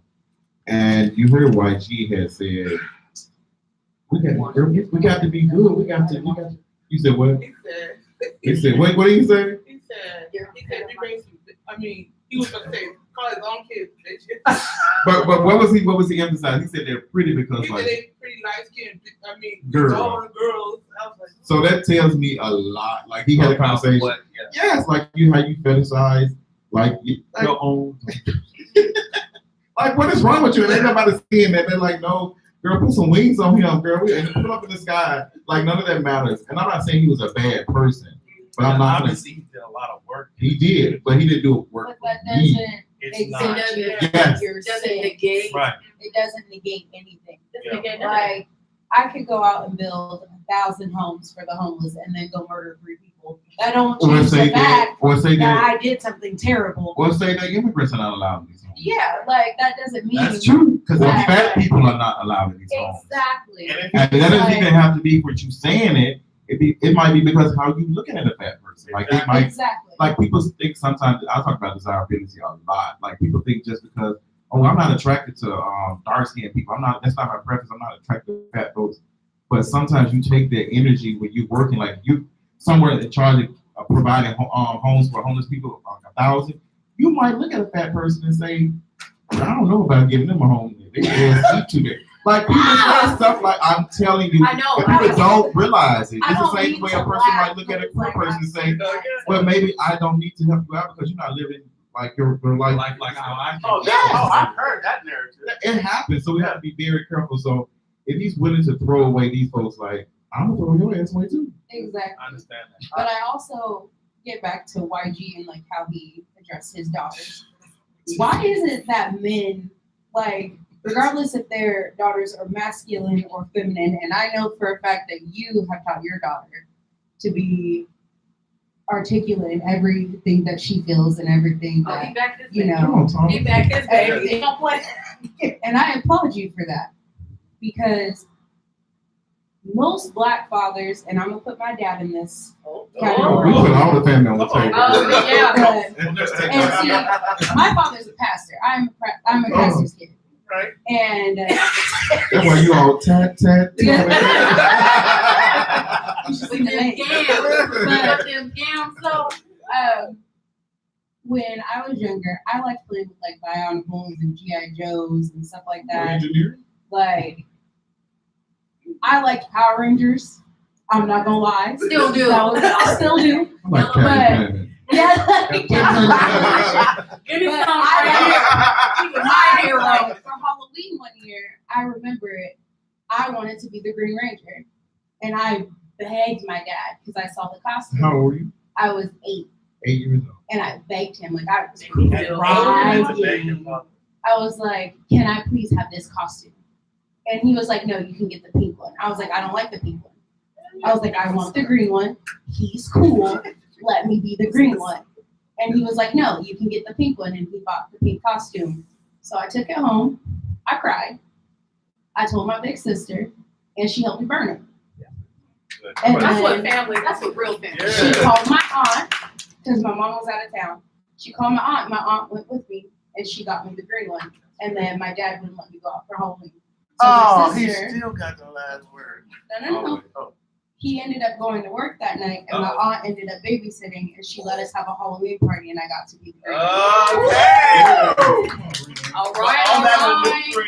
When my mom got home and my aunt had told her what had happened, my mom flipped out on him. Was like, "Why couldn't she be the Green Ranger?" He he flipped out. Well, she's a girl. She doesn't need to be the boy character, blah, blah, blah. My mom said, what does gender have to do with her wanting to be With a damn crayon. With some, like something on TV, these folks don't even have real On power. the night that you're supposed to dress up Like, these folks don't even have real power. Exactly. You got people dressing up like And so my daughter's been a white princess like 3 times. Okay? I done have to Girl, dye my this daughter's girl's been hair Moana. pink because she's not allowed to wear pink hair. So I'm sitting here trying to dye her hair pink. Oh, spray. Oh yeah, what's right? But it's just like, it bothered me that as my father, you weren't supportive. No, Like, he's not gonna do like that. I'm 8, bro. But he's not gonna do that because he's got to get you constructed in that category that society says you fit, and that's what he do. It never does. It never does. Like none of it. Like It makes you It never does because I used to play house. My sister's 2 years younger than. That's my best friend right there. I'm 4, she 2. I'm the husband. She the wife. She kissed me. I'm going to work. Everything. We did all that. We dressed up. But and you know what? They everything. didn't look at that. It was wrong. Yes, they did. Well, I'm talking about like My dad did. like playing house when it was like a girl or boy, or like a girl Man, having a crush. But if it was like 2 men, 2 boys, He had now we got to stop this. he had the problem with me. If I'm babysitting the babies, I got the Barbie dolls. You know, my sister's gonna make the man work. So she had me, she had me combing here and all that. And he would catch that doll in my hand, and I swear up and down, there go the sissy, there go the sugar in your tank, and all that. I'm gonna be honest with you. That did. I mean, come on, you go to school and you be like, if that's the last dialogue you hear when you leave out the door, you know, or like my nails used to grow long, he like, cut your nails. That's for. I mean, I can't help because they grow. I can't be wearing. You know what I'm saying? So he would do that shit, and then that would be like the last shot he would take me, and I'm like going to school, middle school, and I'm on the way to the bus stop saying, "Man, I'm not a boy." And I had that dialogue with myself. I mean, because he made me question myself. You know what I'm saying? That's interesting. I want to say something with that, and with when people don't realize what they're doing to their loved ones. I had a loved one that died of AIDS because of this, because he was afraid to tell anyone about what had happened, what had transpired, how he contracted it, the fact that he was part of the LGBTQ community, the fact that he was gay, the fact that at a young age of 8 years old, he was raped. I mean, these are things that we found out later on in his life, but it is interesting when they shame you. And you're silent, and then things compound. You don't get the help, you don't get the care you need. And Right. It did something to my uncle and my aunt because his father was my mom's older brother. And my grandparents died when my mother was a teenager. So her older brother being 12 years apart, he raised her. And so her nephew and her nieces, they were also like brother and sister to her. So to know that her nephew, her brother, another younger brother had contracted something and everyone else knew about it, but the family, because of how bad it would make the family, the shame or the persecution that you put your loved ones through by saying those things, it grows, it manifests, and people don't realize those things have to be fed. And that's how you feed them. Well, why are you such a liar? Well, my daddy wasn't around. I must have learned it from you. And then they look at you like, you a lie? Oh, sure. No, I'm telling the truth this time. Because anytime you didn't want to go to church, you used to tell me to go and tell them a story when you would drop me off. How you going to drop me off and still not be feeling well? Uh-oh. Right. And so you start looking at those different types of things and how you're being set up in life. And that's what I call them. I call them setups. You're setting your children up to either not be truthful when you need them to be, lie when you don't need them to lie. So good that they lie on their own. They don't even need you to coach them and different things like that. And I guess what I'm getting to is you start to question not just your sexuality, not just your gender, but you start to question the love, everything. And the love, she's true, because I remember that dialogue when I asked him. My dad said this one thing, I don't know where it came up at, but it just came out there. He says, well, you know we love you. And it was such that is oh my gosh, that concept is so and so he took for granted. I said, well, how can I tell? I said, The only time you touch me is when you're inflicting pain on my body. I said, how can you love me with the same hand that you hit me with? You never have. I can't remember. Daddy, I'm 14. I can't remember last time you hugged me. Yeah. I'll tell you like this. I told my mom after the smooth test, she said, I love you. You know, I'm only doing this because I love you. I said, if this is love, then what does hate look like? What does hate look like? What does it feel like? That goes back to the whole, like, your blood, like I said, you're blood related. So, like, you should automatically, it's a given. You automatically know that I love you. It doesn't matter what I do to you. It doesn't matter how I hurt you. But that also is why some people are more susceptible to be in abusive relationships, because that's the only type of love that they've ever been exposed to. Right. And so it's like, well, this person hurt me, but they still love me. It's fine. Yeah, and it also kind of like it also makes it hard for like a child that has been abused to tell, because it's just like, well, they didn't do anything wrong and they told me not to say anything, so this must be right. That's another thing that I'm getting at. Like, then it gives like this like ultimate trust over family members just because of blood and because they are adults, so they know what they're doing. Like, no, you get older, you realize they know. Listen, you need to question everybody and all authority. Once you get to that point, because see, the escape is not. It's not the misery. This escape is looking for freedom. It's almost like trying to escape as like the slave did it back in the day. My leaving the house was exhale. I got to exhale, but now wait. From age 17 to age 22, and I did not know what it was. I suffered from post-traumatic stress so bad. Every night, my bed sheet would be soaking wet, and I would be in this tremendous violence. And I didn't know, I'm like, why am I having all these dreams? But the further I distanced myself from that narrative, that hope, don't go back, the healthier I became. And the dreams went away. And so by the time I was 25, 26 years old, and I was like, wow. And it's like, do you miss them? I think about them. Do you hate them? No, because you can't be healthy in hate. So I was like, no, but doggone it, I'm still taking the garbage out. I'm working on some shit. And I'm telling you, I'm serious. By the time you get there, when you just dismiss all of that stuff, you start to build who you are. That's what's important. Where you just, like he said, school is over. You're being hard-headed. This conversation is over. So you have to be able to end stuff, no matter who it is. If it happens to be your mom or your dad, that's just what they're gonna get dismissed because they're not letting you be you. You know what I'm saying? I want to touch on the fact that, you have your family say, I love you, but it's like, do you really? Because your behavior didn't say that to me. Right. Like when I came out to my mom, she's like, I don't know why you're putting this on me. They act like it's a brand don't because I had a horrible mental breakdown and I had to leave my home because of it. And I had my sister come out for me because I just couldn't say it.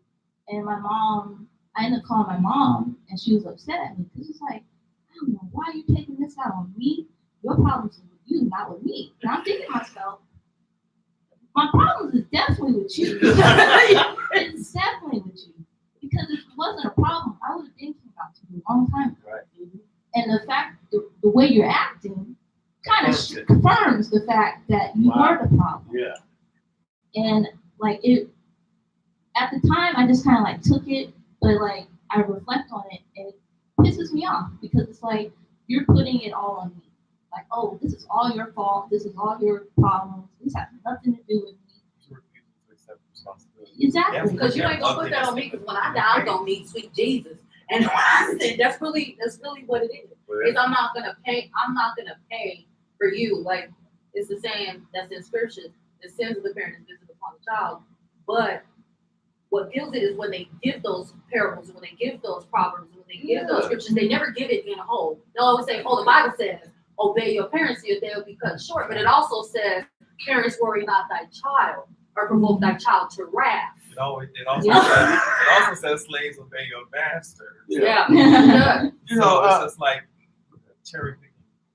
And that's what I was going to say. That And when they say that, when you had said, I love you, they also, when you know it was a response to her, it makes me think about when people say, that's between you and your God. Like, this is between you and God. Like, almost something like, girl, you know you're going to hell, so you need to rectify that. I never take it as a compliment. Like, I don't care. Nothing to do with you. Yeah, like, I mean, that's between you and God, but you can say that for everything? No, it's very specific. I just think that when you use the Bible as a hammer, and usually parents, Black, Southern, I'm from the South, so I was born in Florida. My parents, North and South Carolina. And when you use that religion, that Southern Baptist religion, to hammer home your point, and ask your child or ask one another, I don't know where you got that from. And I've been under your jurisdiction my whole life. We ain't loaned me out to nobody. You understand what I'm saying? At the end of the day, when you talk about lying, Mom, I learned that from you. You're one of the greatest liars I've ever met in my whole life. And so when you do that to a mom, she's like, what are you talking about? I said, well, Mom, how many times did I answer the phone and you weren't there? And you told me to tell the person, and it worked. I said, damn, that shit worked. I went to the door for you a few times. And she's not here. I said, Mom, how many times did I hide bills from my own dad because he didn't know you spent money, and you put it in my sock drawer? And I said, why my sock drawer? Because you won't do it. Now, I'm like, man, come on, man. I said, but that's a lot of pressure, because at the end of the day, I'm sitting up here. Here's a guy that's my dad. I'm named after him. And I don't want to lie to him about nothing. But what does Barbara do? Thomas, come here. Didn't he go with me to the mall when we bought that? What did I say? I said, oh, here she goes. And I got the cosign. See, all of that stuff right there, my mom didn't understand. I was not that kind of person. I'm an honest person. I'm a straight up honest person. I was born that way. And so I didn't bite into all of that. Anything you said, if you're stupid, they just knew. My mom knew. He's not believing. You can call him as dumb as you want to. That child is convinced he is smart. And he even told me, man, as soon as he gets a chance, he's out of here. I started that when I was 12. I said, man, Mom, just leave him. Just leave him. I said, man, I'll take care of you. Just leave him. You know what I'm saying? I'm just saying. But you have people that sit there and they just, like, there's some kids that, I have 5 brothers and sisters. My mom told me, she said, the other 5 will stay close to the house. You won't. And I didn't. As soon as I got on the first thing spoken, man, I told my mom, I left at 17. I said, I'll see you when I'm 35. And I said, she said, why so late? I said, because, man, this is 17 years of dictatorship, dictatorial bullshit, military bullshit, all this shit. I feel like I've been in service career the whole 9 yards. So I need a vacation. And when I went back home, I was 31. And that's the truth. Right, 3 years early. Only because my little sister promised me when she got married, she was going to get married on my birthday when she was 8 years old, and the wedding was that year.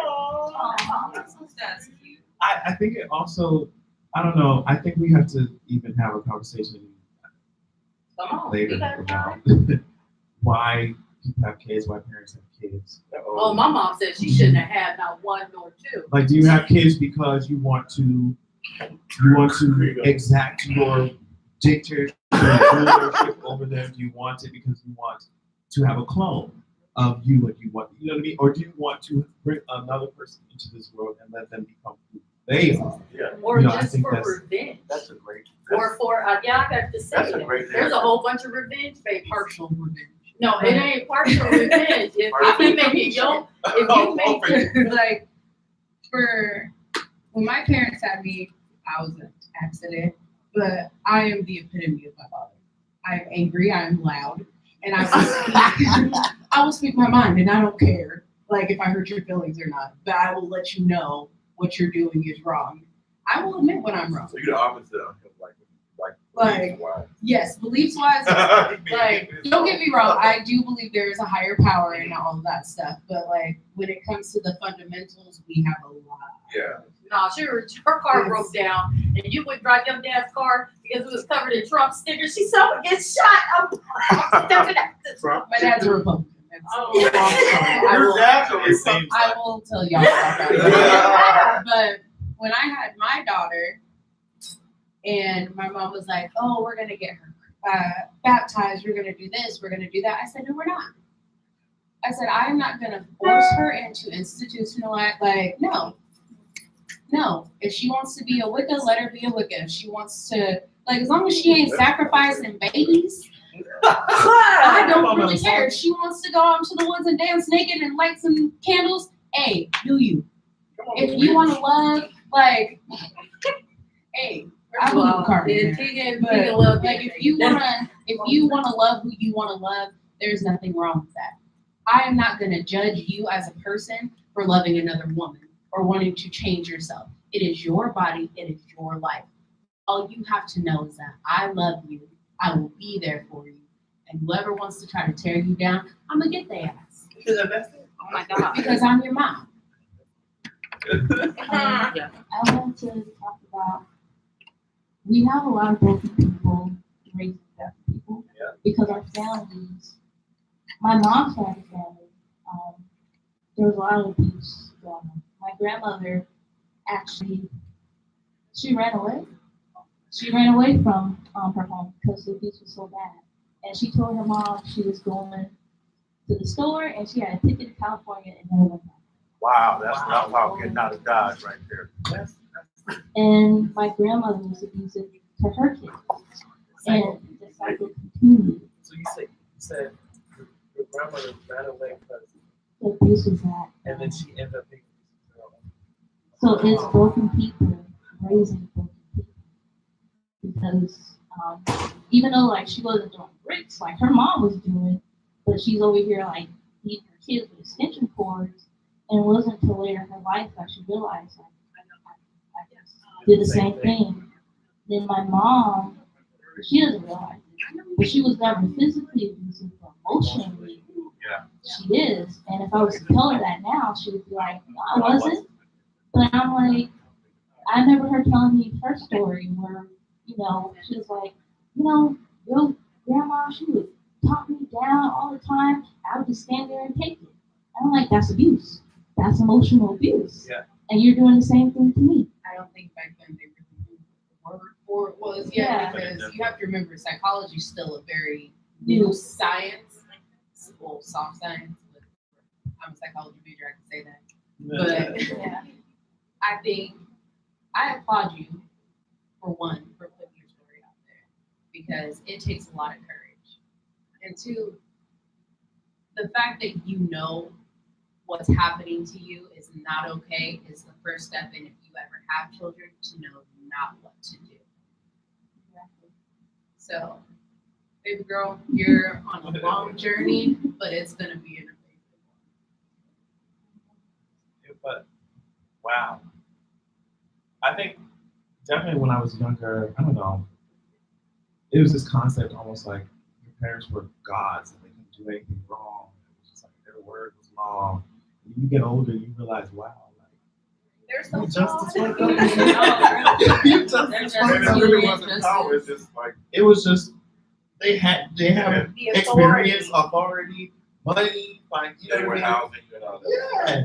So I don't know, you get older and you realize certain things.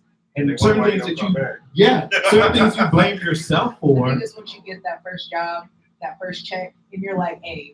Oh, that's one thing. I'm They an love adult to say, now. it's not my house. Not in my house. You're like, all right, I'm gonna get my own. Yeah. That's so interesting. Like it makes like I really have to talk about that Because like we like pride ourselves on so much like in the black community there, and I'm gonna beat my kids. Oh yeah. I mean, yeah. I don't even have no children, so So how you know? how you know and what have they done for you to even discipline them? Like, I think I would like for that to be more of a conversation about abuse and like the different forms, because I do think some of the stuff that I saw was child abuse, especially when you talk about extension cords. Like people laugh about that and they talk about that like it was like a thing that's supposed to happen to teach you. And There's a difference between discipline and abuse. yes. And that's where a And the lot lines of are not parents, blurred. like, that's where parents tend to blur the lines. Like, oh, I didn't whip you that bad. If I am crying, not just hollering, but crying, In pain. and I'm in pain, you are If your kid abusing needs an me. ice pack after the whooping. Yeah, like Okay, that is abuse. abuse. That's not okay. Right. But I think that also comes from like almost ignorance, not being educated enough on certain things, because I feel like certain parents they don't know how else to do it. It's been done to them, because they've been done to them. And it's also been handed out. Like I remember, like spoil the rod. Like oh yeah. So like is that? I don't know if that's in the Bible. And I also Hold on, wait a minute. The last time that's what I said. I was just about to say that I think that because that's my theory. I think that because our ancestors were we just did a hell of a job. all of that, that's the only way they know how to exercise. That's the only way they know how to exercise authority. It's just passed down. Because it's been passed down. If any of you have ever read, and I know you probably have, the William Lynch letters, like it literally shows how to break down a Black individual. They will tell you, oh, they went to this continent to get slaves. No, they went to the continent to get people. And that's why they had the meeting, how to make a slave. Because they did not, these were people like, you got to be out your mind. You got to be out your mind. Like, if you think I'm going to let you beat me, if you think I'm going to let you treat me like this. And so they sent for this East Indies slave owner that was known for breaking down Blacks, period, turning them against each other, changing their very mindset to a point that they would breed this for generations upon generations upon generations. Because I'm gonna tell you, shit, my folks is from Arkansas and getting the extension cord ass whooping, that's slavery. I'm gonna tell you right now. Like real talk, I mean, I can keep now, but it's really something serious. Like a phone cord, extension cord. We're going to get your own switch. Man, like choose your weapon. She said it better be a real. I said I go out there and I choose a switch. But that's like and then you want to boil it? What you want to boil it for? What you want to braid it and boil it for? Like it's ingrained in the culture. What parts are and there wasn't nothing soft in this house. My mother said only the strong will survive. That was this game. Okay. Yeah, it was the survival of the fittest. It was the survival of the fittest. I did the coldest somersault with a perfect dismount over a bed like this. Like, can we just take a break? We have a tendency to laugh at our pain, and I think that's why we don't take that seriously, because that's honestly not really, when you think about it, it's really not funny. Because it's a terrible culture. I'm not gonna do my daughter like that. My daughter, I tried my hardest because I was raised in, whooped. Playing a game called And that's all I know, and I was young. But I promised myself, I was like, I will not whoop this girl before she's 2 years old, because what could a 2-year-old really know? It's called terrible. I'm not doing that. But no, I remember the first time I went to go smack her, but not even to smack her, but to, how you be like, no, yeah. So I went like this, to like threaten her, not I wasn't gonna actually hit her, but how you like, but she gave me a high five. I'm like, come on, girl. It's time to start. It's not, you gotta stop. You gotta meet her daughter. You have to meet her daughter. It's like her. You're not raising your child in fear. Yeah, she just gets spanked sometimes. I'm not gonna lie. But that's not a good thing to raise somebody out of fear. No, it's not. Who else is raised us on fear? And I would. But when you asked, you asked why do parents even have kids? When you think about it, and I think a lot of the time it's honestly for selfish reasons. And even if you are the best mom in the world, you have to. It's the honest to God truth. This world is overpopulated and has a million problems. There is no rational reason for you to say, my genes are so special, I'm going to have a kid. Because we just got too many problems to be bringing more people into this problem. So it was either a surprise or you were just being selfish. And that's honest to God. Yeah, I said that because you're having a kid. And I'm not saying it's a problem, but there's a selfishness to it. Like, my genes, I just want to just have my own little kid, whatever. Because otherwise you could just go adopt a kid if you just wanted to be a parent. But we're having kids for your child to have anything like it might come out like something, and like I don't know how to explain it, but it's difficult for me sometimes to hear people say, "I just want a healthy child." Like, what does that mean? Like, I don't want no problem. That's what you have to be careful saying. Okay, well, if that kid is physically fine but has bipolar disorder, is that okay? Or would you rather it be physically disabled or straight as smart? Come on, get to it. we're Long as really, it's we're not really being able to be selfish. seen easily. Right, and we're having kids, and we don't even actually know what love is. We don't know how to love. We don't know if we've ever been loved right. Love can't be but defined. no, it can't be. But at the same time, No, but I'm saying we're having trying to kids. define it as Get their that own bitch a personal CNI definition. dog. Right, but And there's no real definition for it because there's such a wide spectrum. You can tell what hate is. You can tell. And loving someone, like whether it's just being nice to someone, you can have love for a human being. Just like Martin Luther King Jr. said, you have to be you have to self-purify yourself in order to know it's more than that. You can't, like, the things that your oppressors and violators are doing to you, you have to be able to love a person as a person. Those people, they're pushing out hate. If you can see that and you can still say, you know what, you're a human being. Then like our parents, like I want you to be better than what I was. So I want you to go to school, I want you to get the best job, I want you to do this, this and that to get to that level. We don't do that, so we instill that same mentality onto our next generation saying, I want you to be the best of the best. Because if you're not, what are you gonna amount to? Exactly. I basically brought you into this world for nothing. But I think this thing that we're talking about this, I do not want kids. Okay, hold on, wait, you're not by yourself. But what I also Okay, for the people who don't have kids, who do want kids? Yeah. You want, one of the audience members. okay, but you do want kids eventually. Okay. I mean, later on, I may adopt. It might be possible. I might feel like running around looking like watching some entertainment, but I've done that. You see what I'm saying? I raised my right. I raised. And that's a whole life. Look, I raised my nephew. Like being selfish. Like I was like, I'm completely selfish. Like, all I'm seeing is like my coins being like. Wait. No, because I saw this post and it said that kids are nothing but broke best friends. And that is so true. I around with the offspring, right? And I love her so much that I was like, you know what, girl, we get a matching out, we get a matching dresses, we get a matching bathing suit, we go on a Six Flags, we can play nothing. Hold on, but it's selfish. But so that's why Facebook about kids being like leeches. It was like, for someone who mooches off of me, y'all sure do talk a lot of mess. I was like, oh my God, it's my 4-year-old. But your selfishness is not always bad though, because at the same time, like I love that, you know, I love her so much that at the same time, you know, I'm willing to do that. You can have half my life. Actually, I think it's more than half, okay? Because first of all, your baby be in your pocket. Is it a Cersei Lannister type of love you're feeling? Like I think why you go there? Yeah, that's probably unconditional love. She was. I was. She was.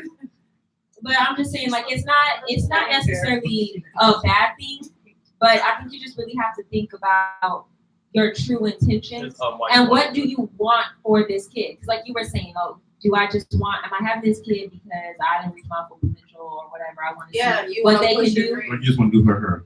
Or you just want to do her hair and dress her up because that's fun. Get here. But what keep cutting off? I've been trying to make this question. I don't know. You snatched it out my hand while I was still like so. I have a valid point to make. Okay. Well, all I'm saying is I think that all you should want for your kids is for them to just be happy at the end of the day. Because if you're worried about, okay, well, I don't want my kid to be gay or queer, whatever. And then you're trying to raise them, instill it in their mind. Oh, you're trying to instill it in their mind, like, okay, like when my daughter said, I have a crush. If I were to say, what's his name, you know? And then it was a girl, and then that's messing up her mind right there. Well, what would you rather? You know, would you rather your kid to be messed up in the head, depressed, but marry the person you want them to marry? Or would you just want them to just be happy and gay and dressed in all pink with mismatched shoes and their head shaped? What do you want? Is that really gonna at the end of the day, is that gonna bother you so much? Would you rather them wear a tie and marry who you want them to marry and go to the school you want them to go to and become, you know, a doctor or a lawyer, but they're unhappy? Or would you rather them just be out, you know? That's what you're being taught. Like that's what you're being taught. You're being taught these unconditional social norms that no longer fit. This ain't the 1950s. It's not the 1940s. The 1960s. It's not It's not none of those, and it's not like this cookie cutter cut sheet that they've produced and keep forming. No, these cookies is coming out fucked up, and you need to just be like, yeah, that's my cookie. And even if it is, fucked up, it's still mine. You still have to lay claim instead of distancing yourselves from it. What I wanted to get back to is you asked a question, you keep asking this question, why do people have kids? My thing is, why do people have multiple kids and keep producing multiple kids? I am the product of, now I asked my father and he said 18 and 2 suspects. He said, yes, 18 and 2 suspects. 18, and I am I'm the second child. So for that, it is a big deal because when you're dating, when you're looking for a significant other and a person can't figure out, I've dated men and women, and I got to go through a whole, let me see what your family look like. Let me see what your family tree look like. Who your people? What's your last name? What's your mama last name? Like, you got to run down like this whole checklist, and then after you got to run down this whole, would you like to take a survey? But do you think that's because you're a little bit more aware, like, probably just was interested in having sex? And No. I straight up asked my father. He said I was young and dumb, and when people were trying to tell me stuff, I wasn't trying to listen because I thought I was wrong. Could nobody tell me something? I was a military brat. I spoke 3 different languages. Are you kidding me? You know what I'm saying? He's like, I had a high IQ. What could you tell? He said, and I'm high IQ too. What could you say? What could you say? Like, he was very, and listen, right, wrap it before you tap it. But for him, coming from the family that he came from, that were coming out of the South, my father was carrying a gun by the time he was 9 years old. Right. You get what I'm saying? Right. So learning how to shoot, being able to put together and take apart a weapon by that age. My father could have been anything he wanted to be in life, but the minute his mother told him he could not excel, he said after that, her word only counted for a fraction, if that. And I said, what do you mean? He said, I had a high IQ. He said, in the 6th grade, I took a test. They were going to skip me 2 grades. They were going to let me go to like the high school, see how I did for a year, and I was going to go to a college university of my choice. He said, my sister was flunking 4th grade, and my mother said, you don't leave your own behind. You're going to help your sister. This is how it is for Blacks in America, especially growing up during that time. You don't leave your family behind. You suffer through it. You pull them up with you. The whole Black community that people wish that we once had, we have to look at it like, was it really a sustainable community? Because we were perpetrating something that we thought was considered a norm because of us being oppressed. And so you have to look at how this has continued, how this continues with the other children that he has made. And so you have to constantly ask yourself, like, I'm in contact with like half my siblings, another half, I got to figure out if they're my siblings or they're my cousins. Because them genes is strong. And it's like, you go through that and you have to understand that broken people breed broken people without knowing or thinking that they're broken because this is how they're coping or dealing with that particular pain or trauma. And again, why did you have this? He said, I was selfish. He said, you guys are what kept me alive. He said, y'all are what kept me alive. Kept you what? Alive so you can keep making more? Which one of us kept you alive? Like, did I keep you alive for 4 years, for 2 years? Because I'm looking at how close me and my sister's birthday was. And so I know for a fact, same month, same year, both our moms was pregnant at the same time. We're 18 days apart. My birthday's September 1st. Hers is September 19th. Hey, I was gonna say, I feel like white people have kids more like a trophy than competition with other people. For example, like I come from a big family, 7 of us.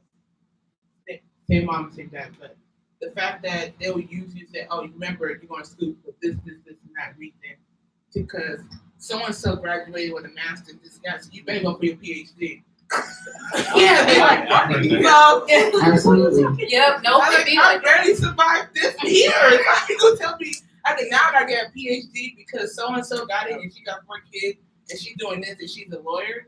So I feel like most people have kids for a trophy so they can show off to other people. So when they have that conversation at church, that's right. Yeah. This is so how's Jackie? Oh, Jackie's doing good. She's a lawyer now.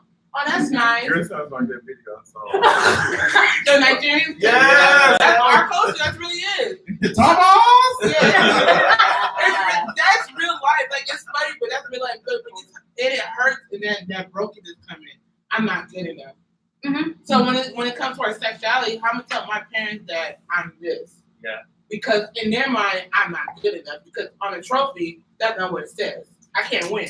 So why do black and brown folks? Because it makes me think because you told me your parents were very like education.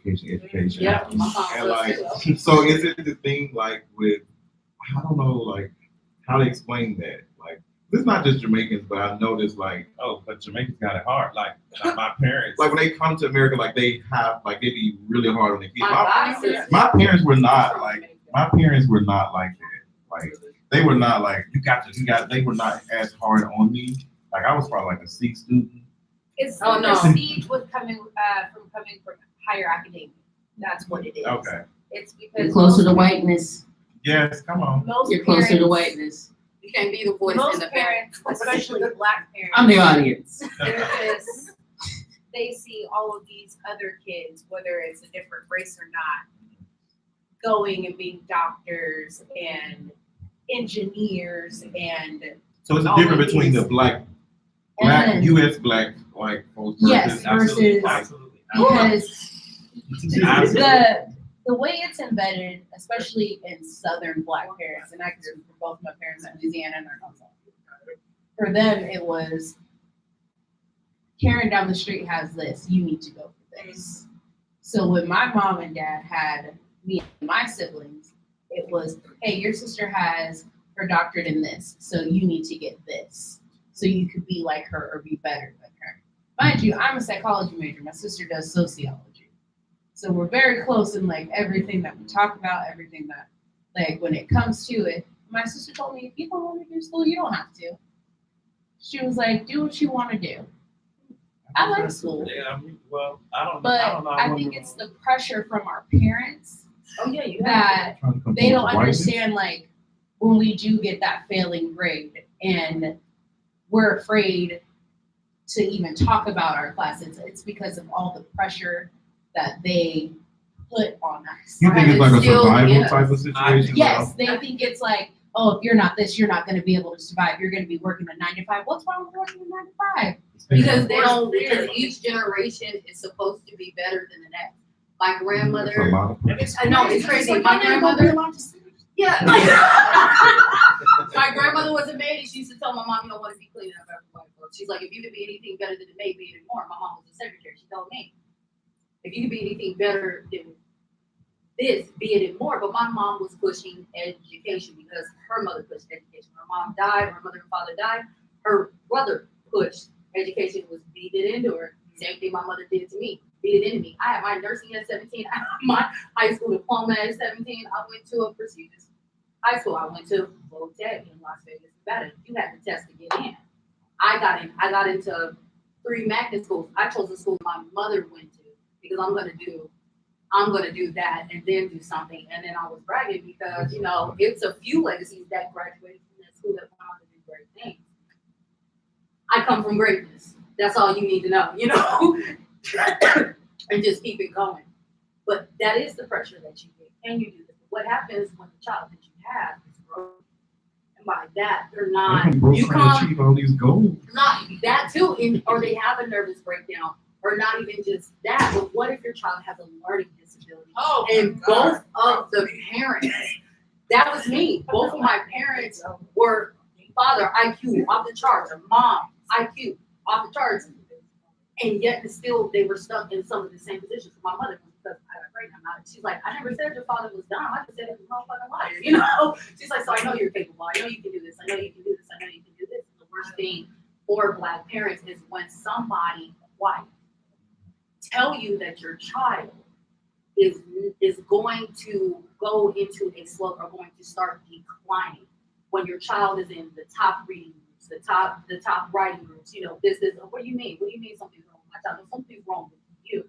You're not going to use this as an excuse to stick my child into special education or to a place that they cannot get out, and they're going to be labeled for the rest of their life. And then later on in life, they think like, damn, I should have got you that help a lot sooner, but I let my pride get in the way. Because I didn't want someone to tell me that there was something wrong with something I created. Because they told my parents that something was wrong. They like, he just sitting in class and just I remember they tried to put me on ADHD medication, and my father was like, no, he's not gonna do all that. But honestly, I was like, maybe I should have, but I don't know, because I think the way the classroom was set up, it wasn't benefiting me. Like, it was just, I was like 7, 8. Like, I was very young. I was like in kindergarten school. Like, I was not interested in it. And it's so funny because I don't even know. Technically, you're a boy. I don't know what your pronoun is, so I apologize. No, you're fine. But boys will be boys. You did not have ADHD. You were a hyperactive boy. You needed to get up. You needed to do different things. That's what parents, especially parents who don't tend to educate themselves, don't understand. Most kids who get diagnosed with ADHD at a young age, especially boys, it's just they're hyperactive. It was made to sit down for 7 hours in a room. That's why they have a whole series like called college buds. I'm dead serious. Like, there are studies on it where they actually like had these little kids, like all of age ranges from like 4 to I think 9, and of boys and girls, and they noticed like the girls, they had no problem sitting, doing hair and playing with flashcards and stuff like that, but the boys wanted to get up, they wanted to play, they wanted to be aggressive with each other. And it wasn't because they didn't want to pay attention, it's just when it comes to what they want to do, that's what they want to do in that moment. It has nothing to do with a learning disability. Boys are just hyperactive. They have to constantly move. They have to constantly. That's why you guys have better metabolisms. I'm constantly moving. I think it's in both like genders. I think I'm careful of saying that because I know some girls who were the same way. I think the classroom was the problem. I don't think the school system is serious. Thank you. Because there's some Girl. Like, I'm not gonna lie, there's some I started stuff. standing in my advisor's office, and she's like, "What's wrong with you? I can't sit no I more." mean, I had a close friendship with that was in middle school and high school though. But like I was saying, like I really thought I am not this smart. I was not interested in learning math, and like I just did not care. I said, girl, this stuff I don't need to know all this. It's not that serious. Like, girl, no ma'am. I took what was it? Not even college algebra. Which one is it before? Pre-algebra. It was one you have to have in college before. Like, girl, I failed that thing like 3-4 times. Oh, shit. Like, and I was just like, girl, I'm just not smart. And I was like, I'm not where society thinks of like this. But when it comes to creativity, Right, I suck at math too.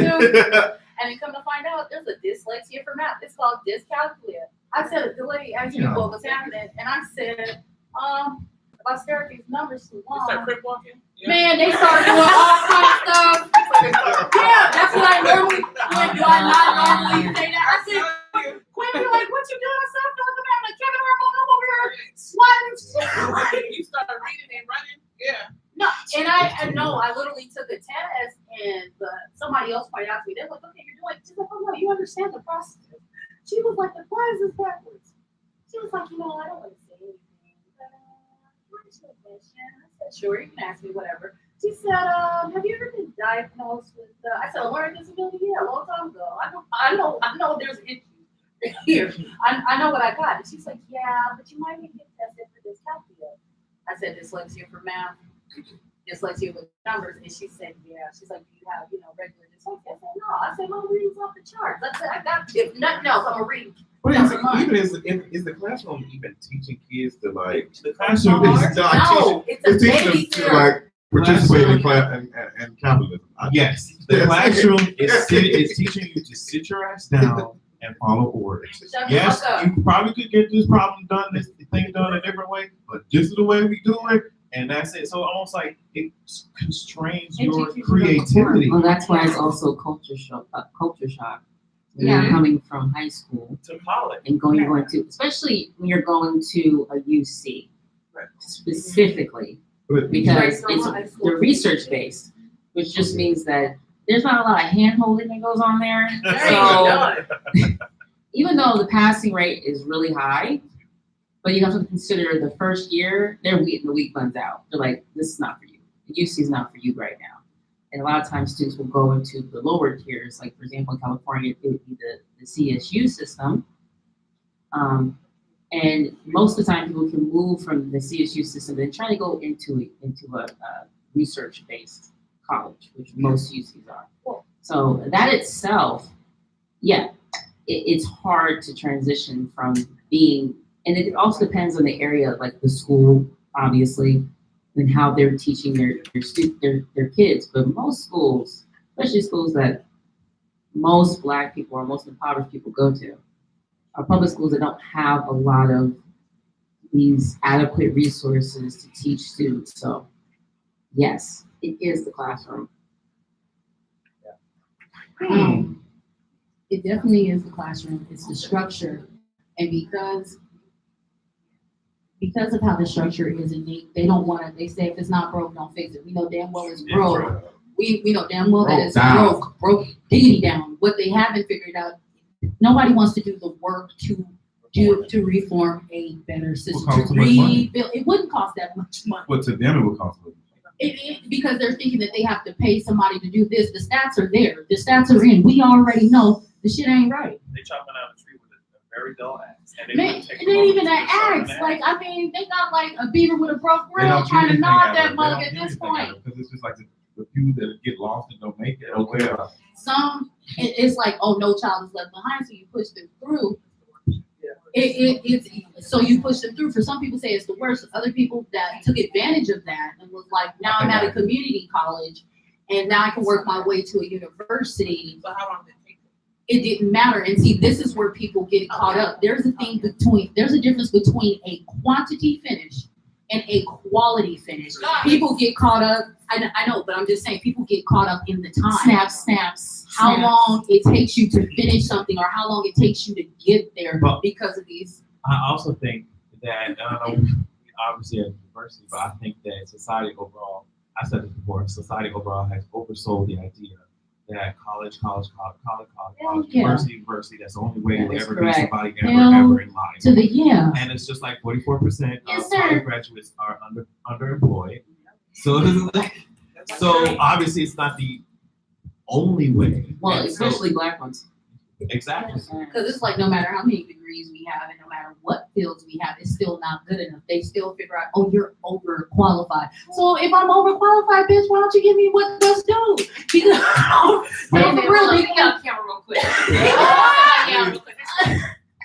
to Bakersfield College. That's what y'all did to my sister who's PhD. She's in a PhD program. Okay, she's in a PhD program. She's has one more year. She has a master's degree already. Okay, she was doing financial aid. Okay, you're always harassing her. No, I was harassing them. Reagan was doing her job. No, I don't think so. But they gave the job to somebody who did not have anywhere near the credentials that she had or the experience. And said that she didn't have enough experience. Bitch, she about to get her PhD. She's 27 years old. Meaning she jumped from one degree to the next degree to the next. Yeah, she got her master's here. Where did she get her bachelor's from? Berkeley. Shut it down. One of the top 5 schools in the world. Shut it. I'm just saying. So yeah, you getting a degree as some person of color is not a signifier that everything's gonna be wonderful over here. No, because you gotta ask how many people got doctorates and degrees. Like I gotta put somebody else on blast. Somebody else at Bakersfield College has a doctorate in psychology. Right. She ain't teaching psychology. She don't even want to look at a crazy person. She barely want to look in the mirror at herself. No, real talk. And she's running in education. How long has Alex been harassing everybody since I've been gone? Off and on. Is this not like you ain't been watching? I have not. I have been working. That is her story, and she's sticking to it. So do you think some stuff that we don't necessarily have to go to college to learn? Because Absolutely. like, I'm not gonna lie, I have a big problem with like journalism. I've heard people say, you don't have a journalism degree, that stuff you do is not writing, it's not real. But I don't like our journalists here. I don't like it's a lot of people watching and listening. So I mean, I might not write like CNN, but my demographic is not CNN. CNN gets stuff wrong too. All the time, especially when it comes to what we look like. And Let's get that straight. They're confused by all the dated with Alfred Woodard in the mirror. Oh no. Y'all look at me. Yeah, look. Again, I know think, you ain't praying. I think it has to do with the fact that, again, education here. Not saying that you shouldn't get your education, whatever form it is. I don't think it has to be in a formal manner. I don't think you necessarily have to go to university. This is why they have trade schools. This is why there's trade schools. But the reason that they are, dwindling is because of the fact that this is an institute. They're siphoning money from people. I personally think that there should be like a guarantee after I pay a certain amount of money. Whether I pass or fail this class, I didn't fell asleep in this man's class. No.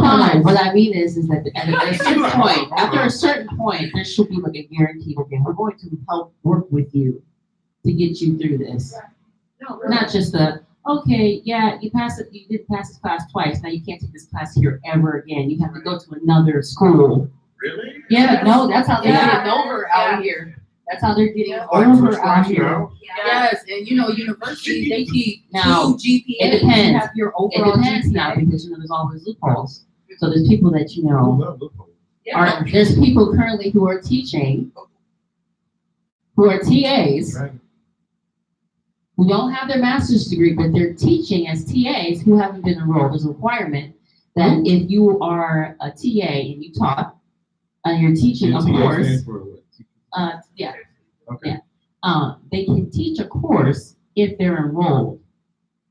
But I know a few of them who have been teaching who have not been enrolled in any courses. I don't know. After they got who are hired teaching. a crackhead. No, this is not even hyperbole. This is like real facts. And I find it interesting that you can say, oh, these students will have horrible passing rates. Yeah, because you have people who are teaching who don't have PhDs and don't have masters. And these students are trying to get their bachelor's. How does that make sense? I don't know. But exactly. But then apparently, if you have the money, you can buy your kids into a college. Oh. You can buy your kids into a college. And they can just not finish it too. And then not finish it, or stage that there's these fake athletic, where they're like rowing, and they're not really rowing, girl. They're like stage, right? Exactly, and that's how they're getting their kids scholarships because they didn't have the intellect to even get in. So yes, I think that with absolute power corrupts absolutely. So if you're able to get into the system by nefarious ways, hell yeah, the whole thing is going to be corrupt. Absolutely. So do I believe that you have to have necessarily a formal education to be successful as a person or in any field? I don't think so. I also think that success and the idea of it it can really work who we are as people. And what I mean by that is it's almost like pressure. You gotta do this, you gotta do that, you gotta be at a certain level by a certain age. It's just like, what if I'm happy chilling out, working my little job wherever I am? If you enjoy flipping burgers, you and enjoy chilling out. flipping burgers. And that's it. She said, what did you say? I said, look at SpongeBob. You said, look at SpongeBob. He was happy as a mug, wasn't he? I'm ready. Yeah, I'm ready. I think it's just the constant pressure. Some people are their happiest when they're doing something that society may deem as simple or not essential, even though if those things disappeared, life would not have a lot of meaning. And I say that like artists, people who style hairstylists, barbers, like you said, they may see that as something that's not essential, but if you take all the art out of this room, if you take the art out of this society, if you take people who are farmers out of this society, what would it look like? And so are they really non-essential? They're definitely essential. Creativity is good. What do I always tell you, Alex? You said unskilled labor. Start putting my name on my work. I do, but yeah, it's all skill. Well, yeah, because I go to fast food work. I see them like almost daily. I've never talked to a stockbroker, but if you ask somebody which one's more important, it would be like a stockbroker. But not once. If they have, but that's an essential job, but not once have I ever. They got to figure out how to, you know how, like, all these fast food places, like, do not have everybody, like, maybe they don't have enough of at work. So one person has to work, like, three jobs at 10. Did y'all see that video of that girl singing? Yeah, she was singing and she was also getting the correct change. That is insane. And they were paying with cash, too. Like, And she still was kind of, I got to feel she was singing. She was singing and she sang very well. But it's just, I don't know, that could go to a whole other conversation about like why we work people that hard. Necessity breeds innovation. So I think that if you're creative or you have skill, actually there was a study done that jobs, degrees that are more of the creative field will be more desired in the near future because of the fact that there's going to be a lot of automation, exactly. And a lot of these technical jobs, like you hear, oh, I'm an engineer, oh, even though there's different levels of engineers. Yeah. But typically when people hear engineer, they think, oh, you're like doing coding or something like that. And yeah, those things are great, but it's going to turn eventually into like how fast food is. Like a lot of people can do that job, right? A lot of people can do that. And the creative, well, what I mean is that they have it in such a fashion that it's almost like mechanical, like you move in a very mechanical fashion. So my point is that when I was reading that article, I found it very interesting. And I don't hear a lot of people talking about it, but just the idea that in the near future, all these things that they devalued and said that they weren't worth anything are going to be extremely valuable in the future. Oh, absolutely. Yeah. So, again, that is not how I view education. I think that there are certain places that the only avenue or the only lane you can get into it is through education. And that's because that's how they built it, to keep certain groups of people out of it. So I think if you want to make a drastic change in those particular fields, then yeah, unfortunately you'd have to, yeah. We're gonna wrap this shit up because we are hungry as hell. So, as much as we would love to have this conversation go on and on and on, we cannot. I want to say thank you so much to everybody that was here. Yeah. I love all y'all. I'm gonna watch it back because I didn't have a chance to hear everything that was said. I'm sure it was fantastic. I know Thomas went in. It was he always does. Yes, thank you to Nessa and Maya. Is that correct? Mia. For coming from the LGBTQ+ network. Thank you to Lee, to the crowd in the back. All right. Thanks to everybody who participated. As always, we appreciate it. It's been a crazy day. There's like so many things happening on campus today that there's like classes and there's like Greek life and there's the best week ever. There's the what else? Dinner day. Something on the Brick Road. I actually stopped by there real quick because I want to see the Handy Pops, but they didn't have any like a line at the time. So you know, pops, little pops. Oh, I was going to say drinks. Oh no, not drinks. Not drinks. Not soda. No, not drinks. But we're gonna wrap up. We're gonna clean everything up. Everybody's gonna have a chance to take pictures and ask questions and exchange information. We will be going out to go eat. I know y'all hungry as hell. If y'all want to walk campus, we will do that if you like. Okay. It's much cooler now, so it won't be as. I need to take my heels off. You know what? You can take your heels off now. Now you don't need to get to know me like that. Right. No, I feel you. Okay. Thank you so much, everybody, and thank you to Adrian, and thank you to Justin for spending time with us having this conversation. Thank you. right. We did it. Yes. Oh my god, I am starving. I'm done with I was tearing this candy I've never been a fan of like food before. But I eat them every once in a while. Yeah, we starving though. No, Oh listen. Lord, give me some more. Where are we going to eat? That's my need to know. 'Cause Oh, you want me to turn this off? we always leave it on.